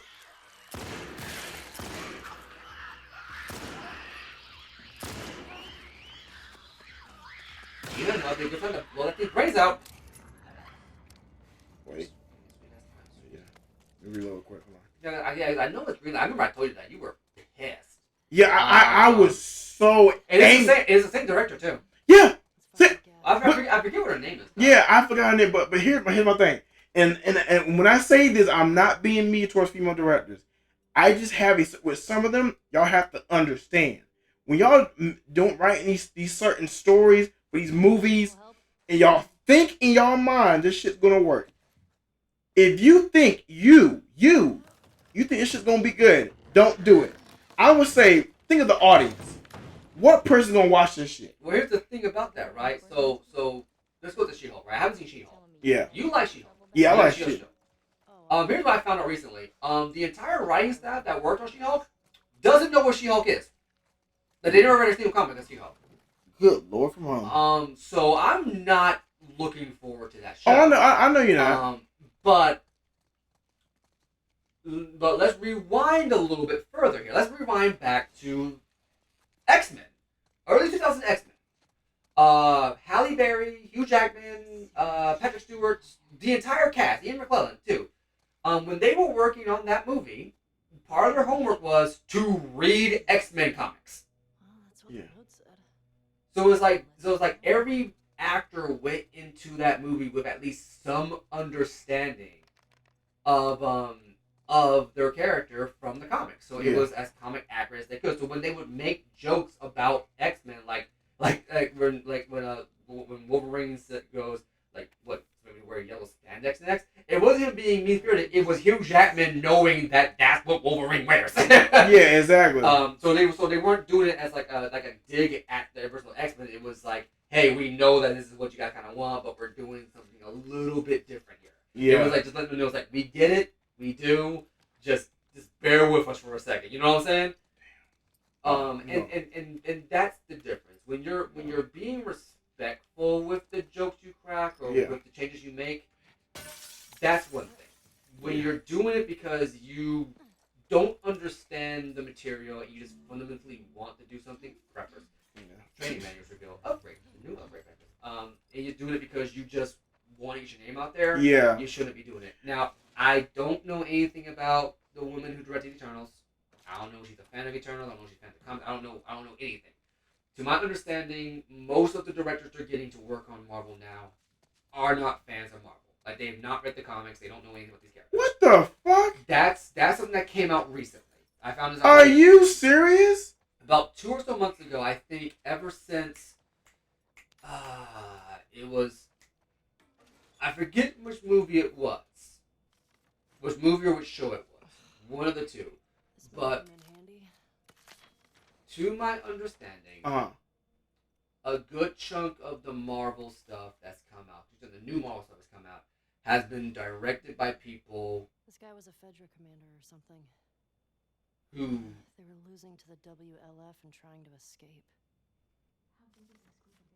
but they basically have You don't need a lot if you're this is a rumor. I don't know Yeah. how true it is. careful. But my understanding is they have no understanding of. They have no history with Marvel. Wow. So that's Oh, let me do this real quick. No. I need that note. But go ahead, I'm sorry.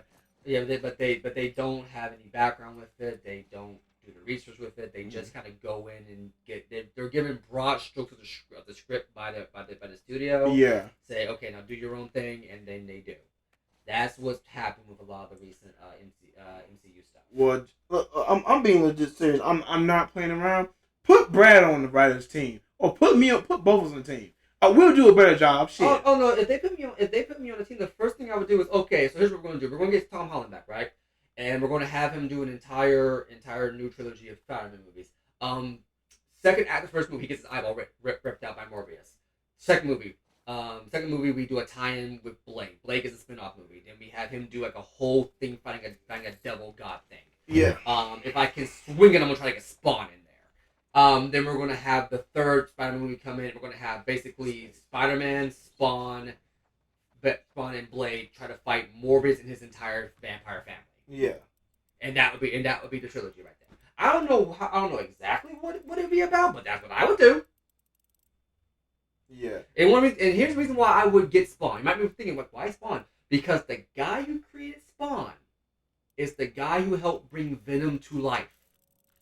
That's why Eddie Brock's son, who's the new Venom in the recent comics, that's why his Venom symbiote is not only a kind of like mech suit thing, it looks like Spawn. I'm not making that up. Yeah, but what's funny to me is Michael J. White, and we would lead into the god of the symbiotes coming back. Yeah, perfect. Michael J. White said like he said the director didn't even know what the hell he was doing. Michael J. White on what now? Well, playing Spawn. Okay, yeah. Yeah, he was that goofy shit that y'all saw in that movie.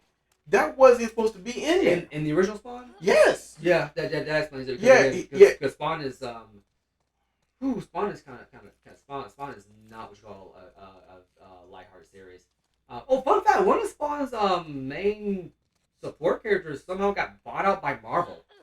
Careful. For real? Yeah, I don't know how. I forget how it happened, but it's like one of the Angels who was meant to play like a really big role in the Spawn comics. Yeah. Like before her big like reveal / finale kind of thing. Yeah. Somehow Marvel bought the rights to the character, just that character. Wow. It was. When I found out, I was like, wow, really?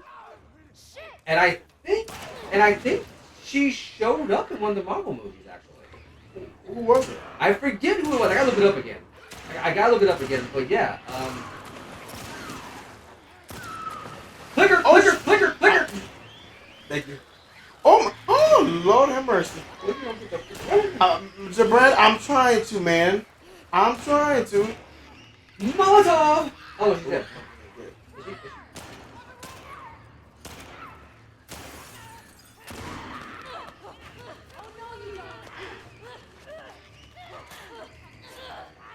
Clicker.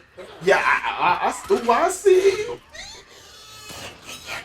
Burn, baby, burn! You die, you burn. Burn, baby, burn. Yes. Okay. Now it's I run into a bloater and we complete the trifecta. Don't jinx that shit. But yeah, man, it's oh my god, it's just like I'm just like Marvel has like a certain like they got something going on, but like they still fuck it up. I think what the issue is, and this is something this is a theory I've come across recently. What has happened is when Disney first bought Marvel, they were willing to let Marvel be Marvel. They were willing to let Marvel Comics be Marvel Comics. They injected a little bit of that little kind of like fun-loving family humor into there. Yeah. But they at least had the edge of it being a Marvel property. Okay. You know, they let Marvel put spin on things, especially while Stan Lee was still alive. Yeah. Okay, let go. Stan Lee passes away. Good job, babe. And suddenly, Marvel was not acting like Marvel anymore. Marvel's acting like Disney. Yeah, that's what And it was. same thing with with Star Wars. When they got George Lucas out, because again, Bob Iger writes in his memoir that when he bought Star Wars from George, he did not budge on creative control. Yeah. Bob said, "If we're buying Star Wars, you are out." Yeah. And what I think happened is Disney is basically trying. When Disney bought these IPs, what they assumed they could do was just make it Disney. Yeah. Rather than understanding Disney, you're not adding to your own IPs. You are buying the ability to publish pre-existing IPs. Yeah, and see, no, it's crazy when you said as soon as Stanley. yeah, he suddenly passed away. So and again, I'm just making an assumption here. I'm Same not. here. We're not saying this is definitive. Yeah. It's just our assumption. When you just said that, I'm thinking, you know what? I'm thinking they probably wait till he passed away so they can take control over that motherfucker and say, you know what? Let's just kitty this down. Let's kitty this down. Let's kitty that down. We'll still control it. We'll grab it by the legs and control it and turn it into our version of what we want it to be. That's how I thought they were doing. Yeah. Because I'm telling you, the way you just said, I'm like, hold on. That kind of makes sense. Because when you think about it, right? When Disney bought these IPs, it wasn't like okay, we're going to now publish these things as they were. No, they immediately started trying to make it Disney. Yeah. The first thing they did was make Leia a Disney princess, Yeah. rather than just let Leia be Leia. Second thing they did was, and this is something that there was a rumor that was going around. They ended up dropping it because I think when the rumor got out and they heard the fan backlash, they just said no. They were trying to make Marvel and Star Wars in the same canon. Yeah. Like they're trying to say that Star Wars and Marvel in the exact same universe. And that was just not sitting with people. Even like Marvel fans who like Star Wars and Star Wars fans like Marvel were both in agreement. Like, don't you fucking do that. Yeah. Because they thought it was going to print money, and it's like, oh, this might not print money at all. And now we're at a point now to where, and I feel like it's a shareholder thing. Yeah, it is. It definitely is. Because it's I don't think I don't think that what's the one for here? I don't think that the studios like I don't think that Marvel and Star Wars is fully in control of the properties anymore. Yeah. I think they now have to have it approved by some committee in Disney before they can go through with it. Correct. Yeah. Like what I've heard recently, and this is why also why I kind of dread watching Obi-Wan Kenobi now, is that when Obi-Wan Kenobi was pitched, the idea there was a lot of things going around that it was going to focus on Obi-Wan having PTSD, that we were not going to see a lightsaber at all. It was just going to be Obi-Wan trying to just blend in to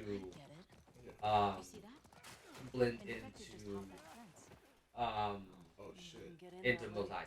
Yeah. And what I'm hearing now is that they basically did to Obi-Wan what they did to Han Solo in his movie. They sidelined him for a different character.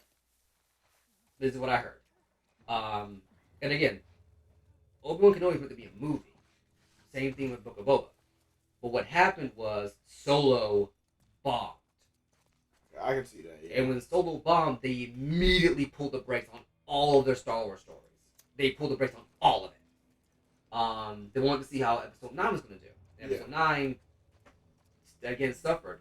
And now it's to a point where it's like a lot of the die-hard Rian Johnson fans are like... Remember when Episode 8 came out, part of the hype cycle was that the woman in charge of Lucasfilm, I think her name's Kathleen Kennedy, she came out and said, yeah, this is so good, I'm just going to give him a trilogy. Movie's not even out yet. Yeah. And it's like, yeah, this movie's so good, we're just going to give this director a trilogy. That's how good this movie is. That's how confident in this guy I am. Then Episode 8 comes out, and everybody fucking hates it. As a matter of fact... Oh, shit.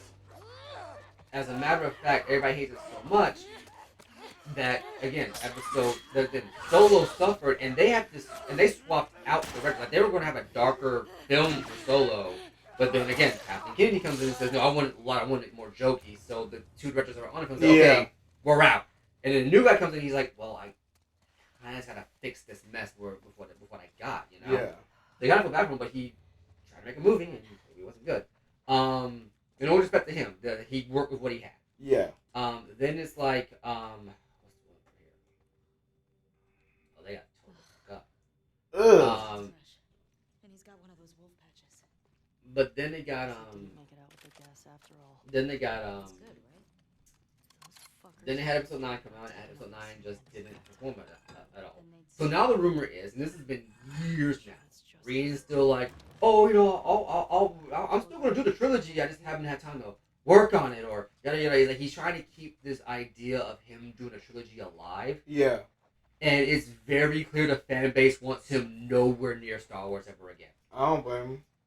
And in my opinion, and here's my thing to Rian, whatever kind of a Star Wars fan you are, and I'm not going to deny he's a Star Wars fan. I can't take that away from him. Yeah. I'm going to say right now, the kind of Star Wars fan you are basically broke that fandom in half. Yeah. And But- and again, there's an interview out there where he said that he doesn't like it when people like his movies. He actually likes it when he intentionally splits his audience in half. And I'm like, Wait, what? yeah, no, that's an interview that's out there. This was before he went and worked on Star Wars. Buddy, you just fucked yourself saying that shit. You Yeah, can't. this was I think after he was working on Breaking Bad. Yeah, Wow. he came out and actively said, yeah, I don't like it when people like my movies. I like it when half of them like it and half of them hate it. And it's like, okay, so you're going to come into a franchise that's 40 years old and intentionally split that fan base in half. Yeah, you can't do that. Yeah, so he's still saying it's like, oh, you know, like when I get a chance, and a lot of the media who's like, it's like, yeah, we still think episode 8 is great because whatever, because we're getting paid by Disney to say it's great. Yeah, we're excited to see his trilogy when it comes out, and yada yada yada. And meanwhile, all the fans are like, Recognize him? can you guys just say you're not giving this guy a fucking trilogy we can move on with our lives? Yeah, exactly. Just wandered in. But they don't want to say it because that would make Kathleen Kennedy look bad. And they don't want to make her look bad. I'm just like, look, she needs to look bad. I don't give a fuck. Like, It's see, like she took an investment that should be making that should be printing money hand over fist, and you've barely made any money off of it. and again, at the end of the day, I get about business, but I'm saying, I'm a whole different breed of person. Like, I don't give a fuck. They get embarrassed. They getting embarrassed. If this movie is shit, yes, you're going down. Yeah. Like, it's not me being mean. It's just business. It's just how it is. It's how it is. Because if you keep trying to lie to yourself about how good something is, what's Yeah. going to end up happening is that you're just going to end up destroying whatever you have left. It's going to make no money. Yeah, exactly.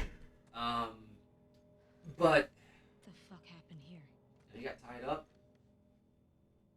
Tommy did this. This? Oh, Tommy's as bad as Joel. It was definitely him. Tommy's as bad as One Joel. of the ones that killed Joel. Mm-hmm. Oh, that's one of the ones that got to kill Joel? Yeah. Huh. So why aren't we playing? Okay, when we get around to playing Sonic Adventure, I want to There's point another out one what I over here. think Last of Us should have been. This is a form of storytelling in video games that's sadly died, and I'm kind of torn about that. East 730. I don't recognize him.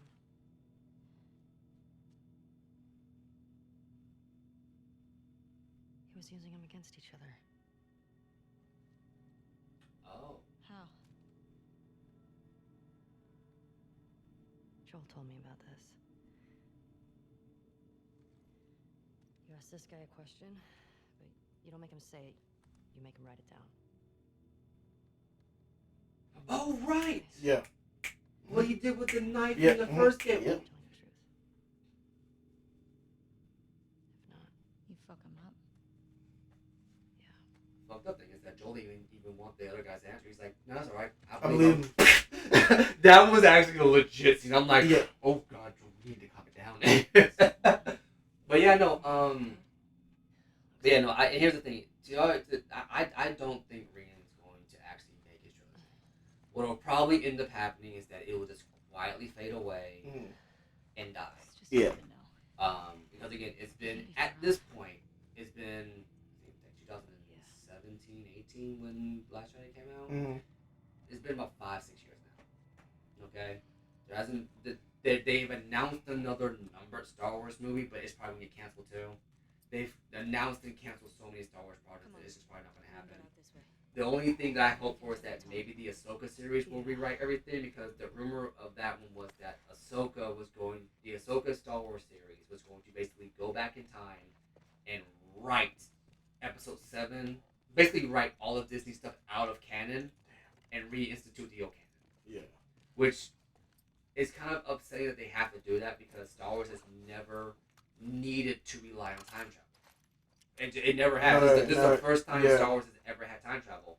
And granted, I think the way that Dave Filoni has worked it in, because again, it's in Rebels how he kind of worked it in, it's clever in the way where it's like they can't just use it willy nilly. Yeah. It takes a lot of effort to actually do it. As in, it's like this might just be like a one-off Are you thing, okay? you know. Hopefully, anyway. But Yeah. the fact that Star Wars you to think has that, to use a Ellie. time travel mechanic If I to had try my to fix sister's this killers mistake, tied to a assuming this chair, rumor is true, I'd do and this. Ahsoka doesn't get canceled, I hear you. is sad to me. Because here's the thing with Star Wars, right? Even when it had bad moments, it played it where it lied, and it made the best of it, and then it went back later and explained it better. Sure, when you go to see the original thing, it's still kind of bad in context to itself, but when you know the expanded stuff around it, it supplements it to where it's like you can kind of accept how bad it is, because in the long run it makes sense. Like midichlorians, like everybody's like, oh well, this just demystifies Force, but like no, if anything, it just adds more questions to the Force than is already there. The one written in Yeah. But that's what I'm getting at, right? Like classic Star Wars knew how to make lemonade with whatever lemons it was given. Got it. Disney doesn't know how to do And it. I Disney's like, okay, toss out the whole batch and start fresh again. This. Big question though. Where does this take us? And that's my whole thing with Say we find shelter and we set up camp. that's my whole thing Maybe with somewhere high this enough so we new can scope out story. the area. It relies too much, and I think part of it is Let's look for an open is road. that it let the idea of quirky millennial writing infect. Well, the horse. Damn. Get the other! Don't lose her! Go! Yeah, that horse is gone. Oh, you motherfucker! I hate you.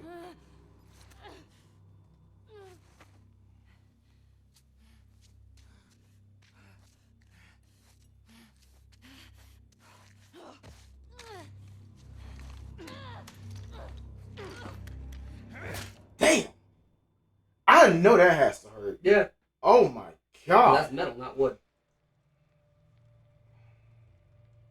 Also, what if The Last of Us is knocking out our main characters? I do remember him. Yeah, because she cut him when she saw Joe. Yeah. How'd you find us? Asked about a dude with a bitch scar across his face. It's fine.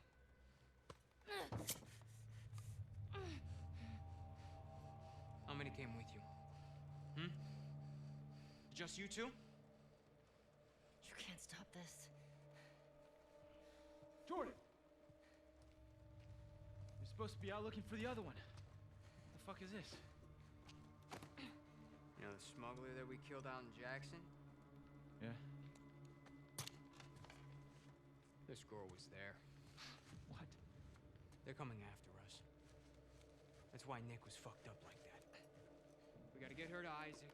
We gotta tell him exactly what's going on. Yeah, well, I just got off the radio with Isaac. And we got a new mandate. Kill all trespassers. Oh, hold up. That doesn't make any sense. Direct order, man. No, let's talk to her. Let's figure out what she knows. I don't give a fuck what she knows. You saw what she did to the others? You have no idea how many people she might be with. This might be an I ambush, don't care Mike. how many people she's with. We will find them. We will kill them. Can you just think for yourself for a quick Jordan, get second the right fuck now? out of Kitty, my way. Where's Tommy? What is Dina? It's you. How the fuck did she escape? Look, remember she fell? And she fell, but I saw two people going after her. Yeah, but that don't necessarily mean that they caught her though. I mean, okay, I'll give you that, but they should have at least established at some point that she got away. Oh well, you know what? I just come to accept that last person's not going to explain the goddamn thing to me. So I mean, it is.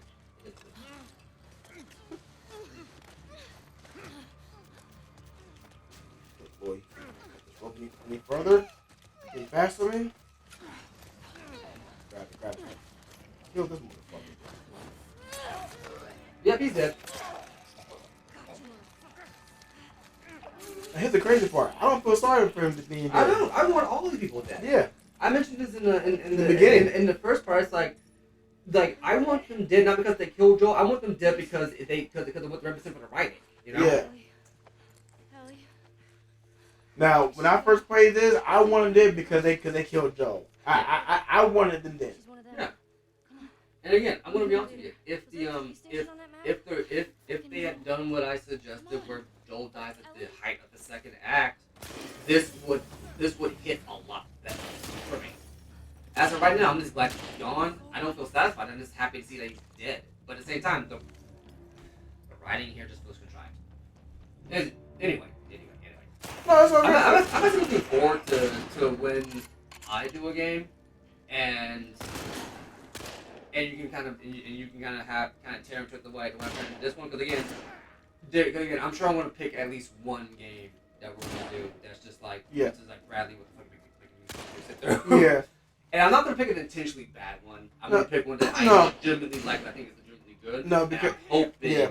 Now I'll say this. The old me would have said, "Damn, Dina." That specifically? Yeah. The old me probably said, "No, fuck this shit. I ain't watching this bullshit." But as I get older and mature, I'm like, you know what? I'll give something a chance. Yeah.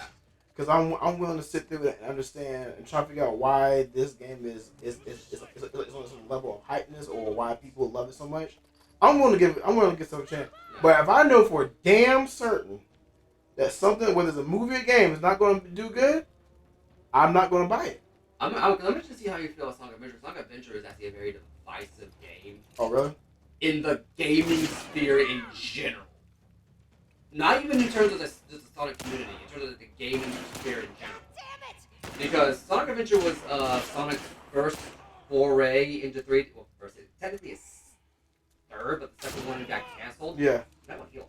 Oh, yeah, no healing pack. Never mind. Yeah. Exactly. Ooh, right hand. But yeah, it was technically his third. Second one got canceled. First one was like a hub world kind of thing, and the other one was a 2.5D isometric thing. Yeah. And everybody considers it to be one of the worst games ever Sure. that Sonic's ever put out. And I'm Yeah. like, how? But a lot of it just comes down to people just wanting him to have a 2D game. That's basically all it is. Oh shit! Got you right in the chin. Right in the chin. Oh my gosh! I took it on the chin. It's, I'm looking forward to seeing like your reaction to that one. Because, Yeah. like, I wonder like if you're gonna fall into like no, I see why everybody thinks it's ass, or Yeah. no, I don't see it, because again it is a divisive game.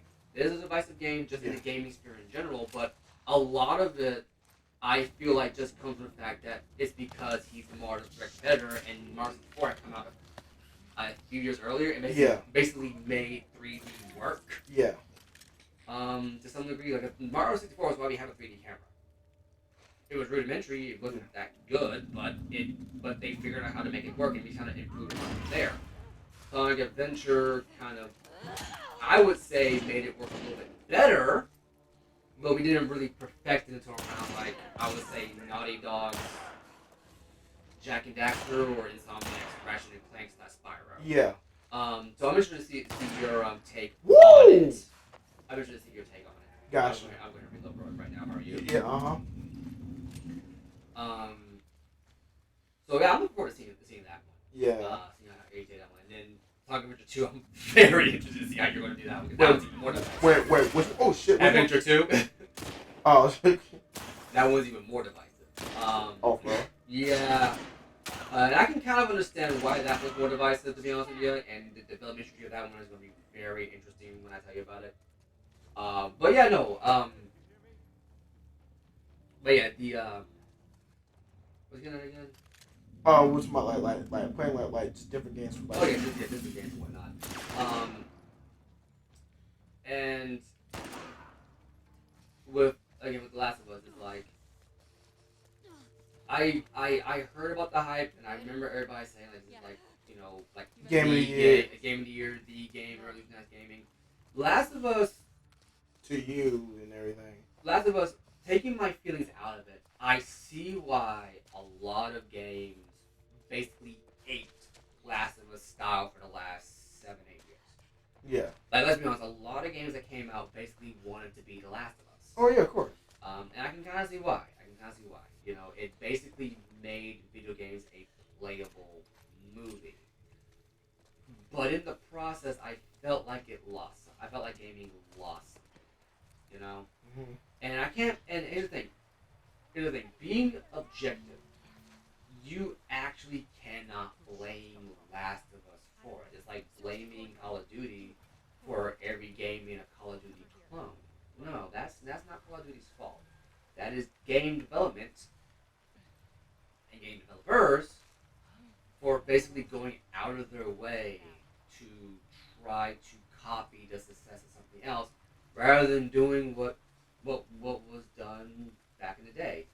I for those of you who were with us during the Prince of Persia run through, I mentioned several times throughout Prince of Persia that if you're an Assassin's Creed fan, you owe Prince of Persia. Oh yeah, you do, yeah.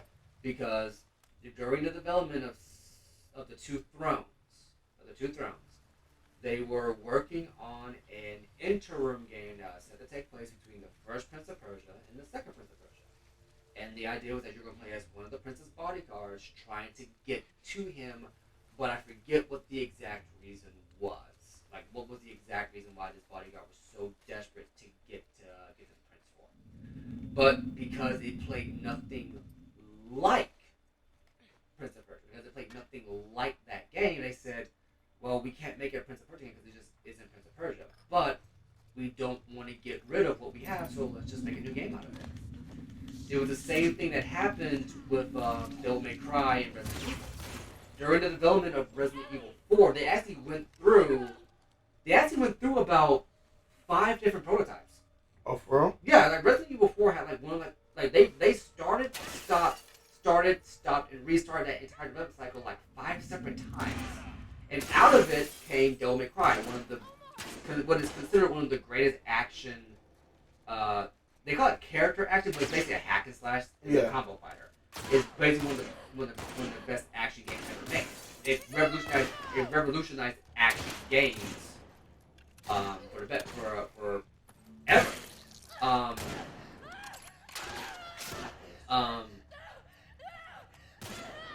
That's what you're doing for. What you tripping for? You gotta calm the fuck down, damn. But yeah, no. It basically revolutionized the game, and you have Resident Evil 4 name for it because they were trying to make Resident Evil 4. There's the Hookman demo, which shows Resident Evil playing more like a Silent Hill game than anything else. Fuck this. I told you. And then there was another one with like this smoke thing. Huh. Again, Resident Evil 4 went through a ton of renovation, so it became Resident Evil 4, which is a game that is one of those few games that come around once every couple of years that changes how you play games. Like, feel like this over the shoulder third person shooter camera that Resident Evil has. You can thank Resident Evil. Well, that's what has that. The way you're playing this game right now. Yeah. You can thank Resident Evil for this.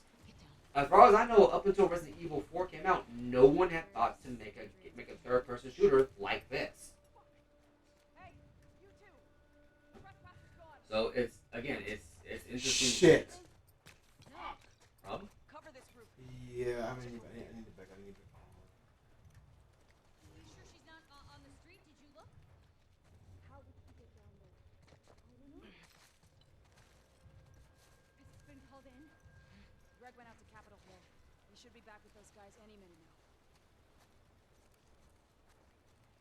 Oh, solar panels, that don't work anymore. Quiet. More?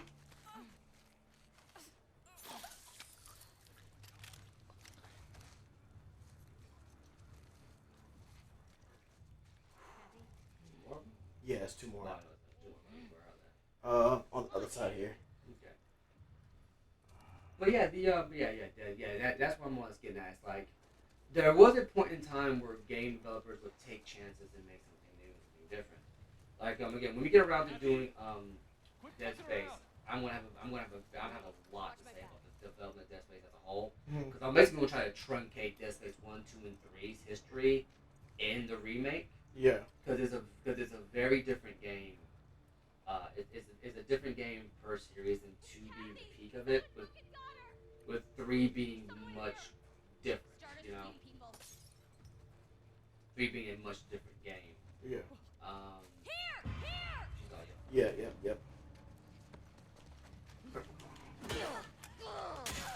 Ooh! Thank you.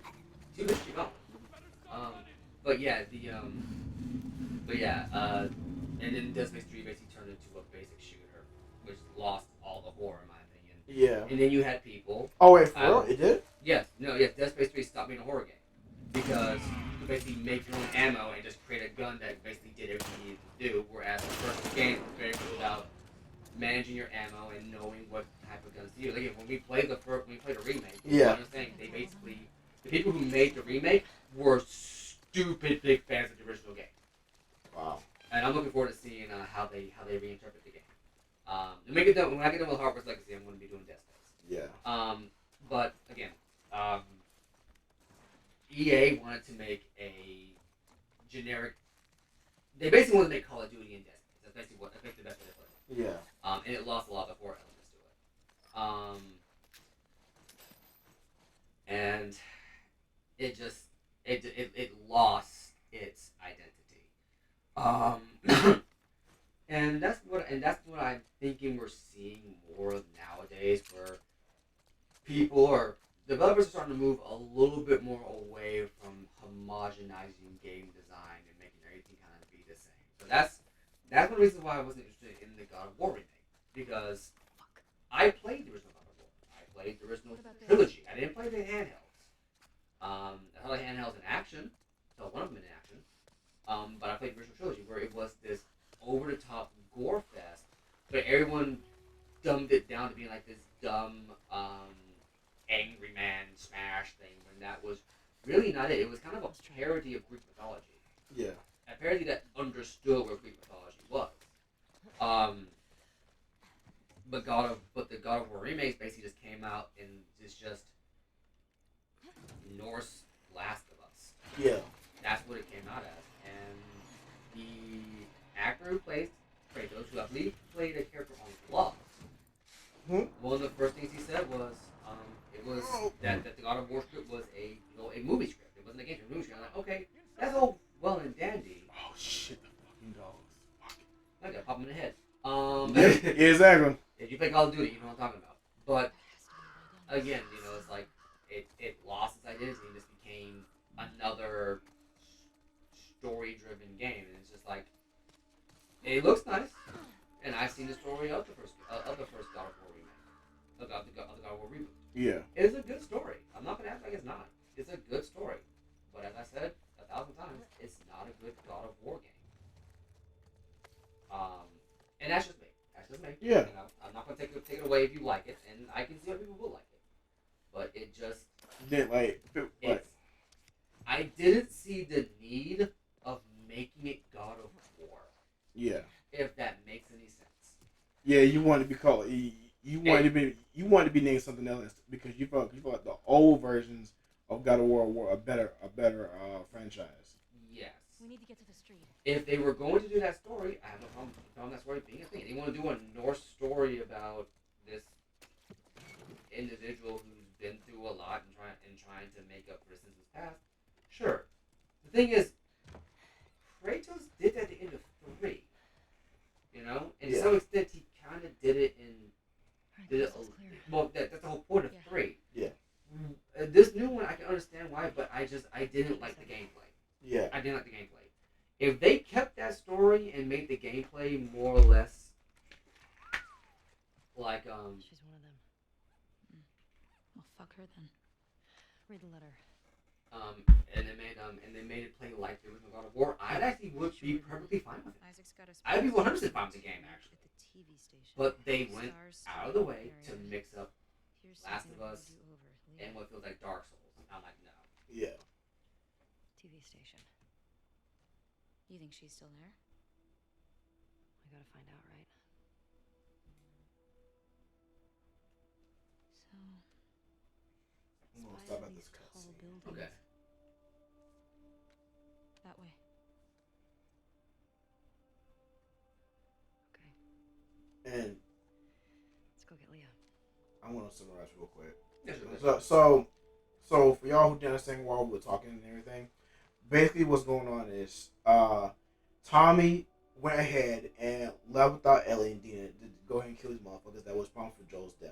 Yeah. Now, Makes sense. what Ellie and I'll just say Ellie at this point. What Ellie is telling people that she wants to go to she wants to go to Tommy and bring him back, but in retrospect, no, she wants to kill him too. So her and Dina are off to technically get Tommy, but that's not really the case.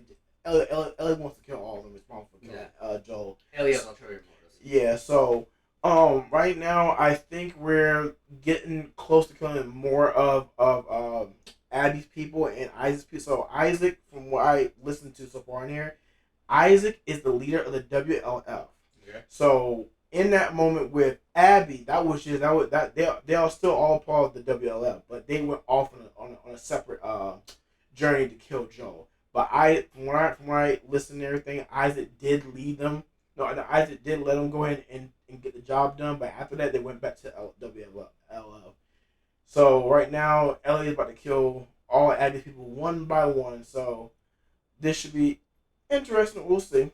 Yeah. But, yeah. But so we'll catch you on tomorrow. Where I'll be playing The Last of Us, and then on Thursday you will see Brad playing Hogwarts Legacy, which, by the way, I really fucking love. That game is so amazing. I'm actually legitimately surprised how good Hogwarts Legacy actually turns out to be. Yeah, I love that game so much. I'm not even joking. I'm gonna say this real quick. Yeah. And it is just incredible. The design is good. The graphics are good. Yeah. I love the character customization. It was. I wish there was a little bit more options in how to do things, but I get that with everything they packed into it, I'll forgive that a little. Yeah, but the story, I'm just still curious about the story though. Yeah, because again, if you guys have been following around with me, I play games a little bit differently. I like to explore around a lot. So we actually haven't gotten that deep into the story. I think we had a few things happen, but nothing. Nothing too serious. Yeah, nothing that's like, boom. You know what I'm saying? Correct. Yeah. So we'll see what happens. I hope by the end of the week, by the end of my days, we should see more. Anyway, we will catch y'all tomorrow for more Last of Us. Yeah. And more of my diatribes on narrative and storytelling stuff like that. Exactly. See ya. See ya. Peace.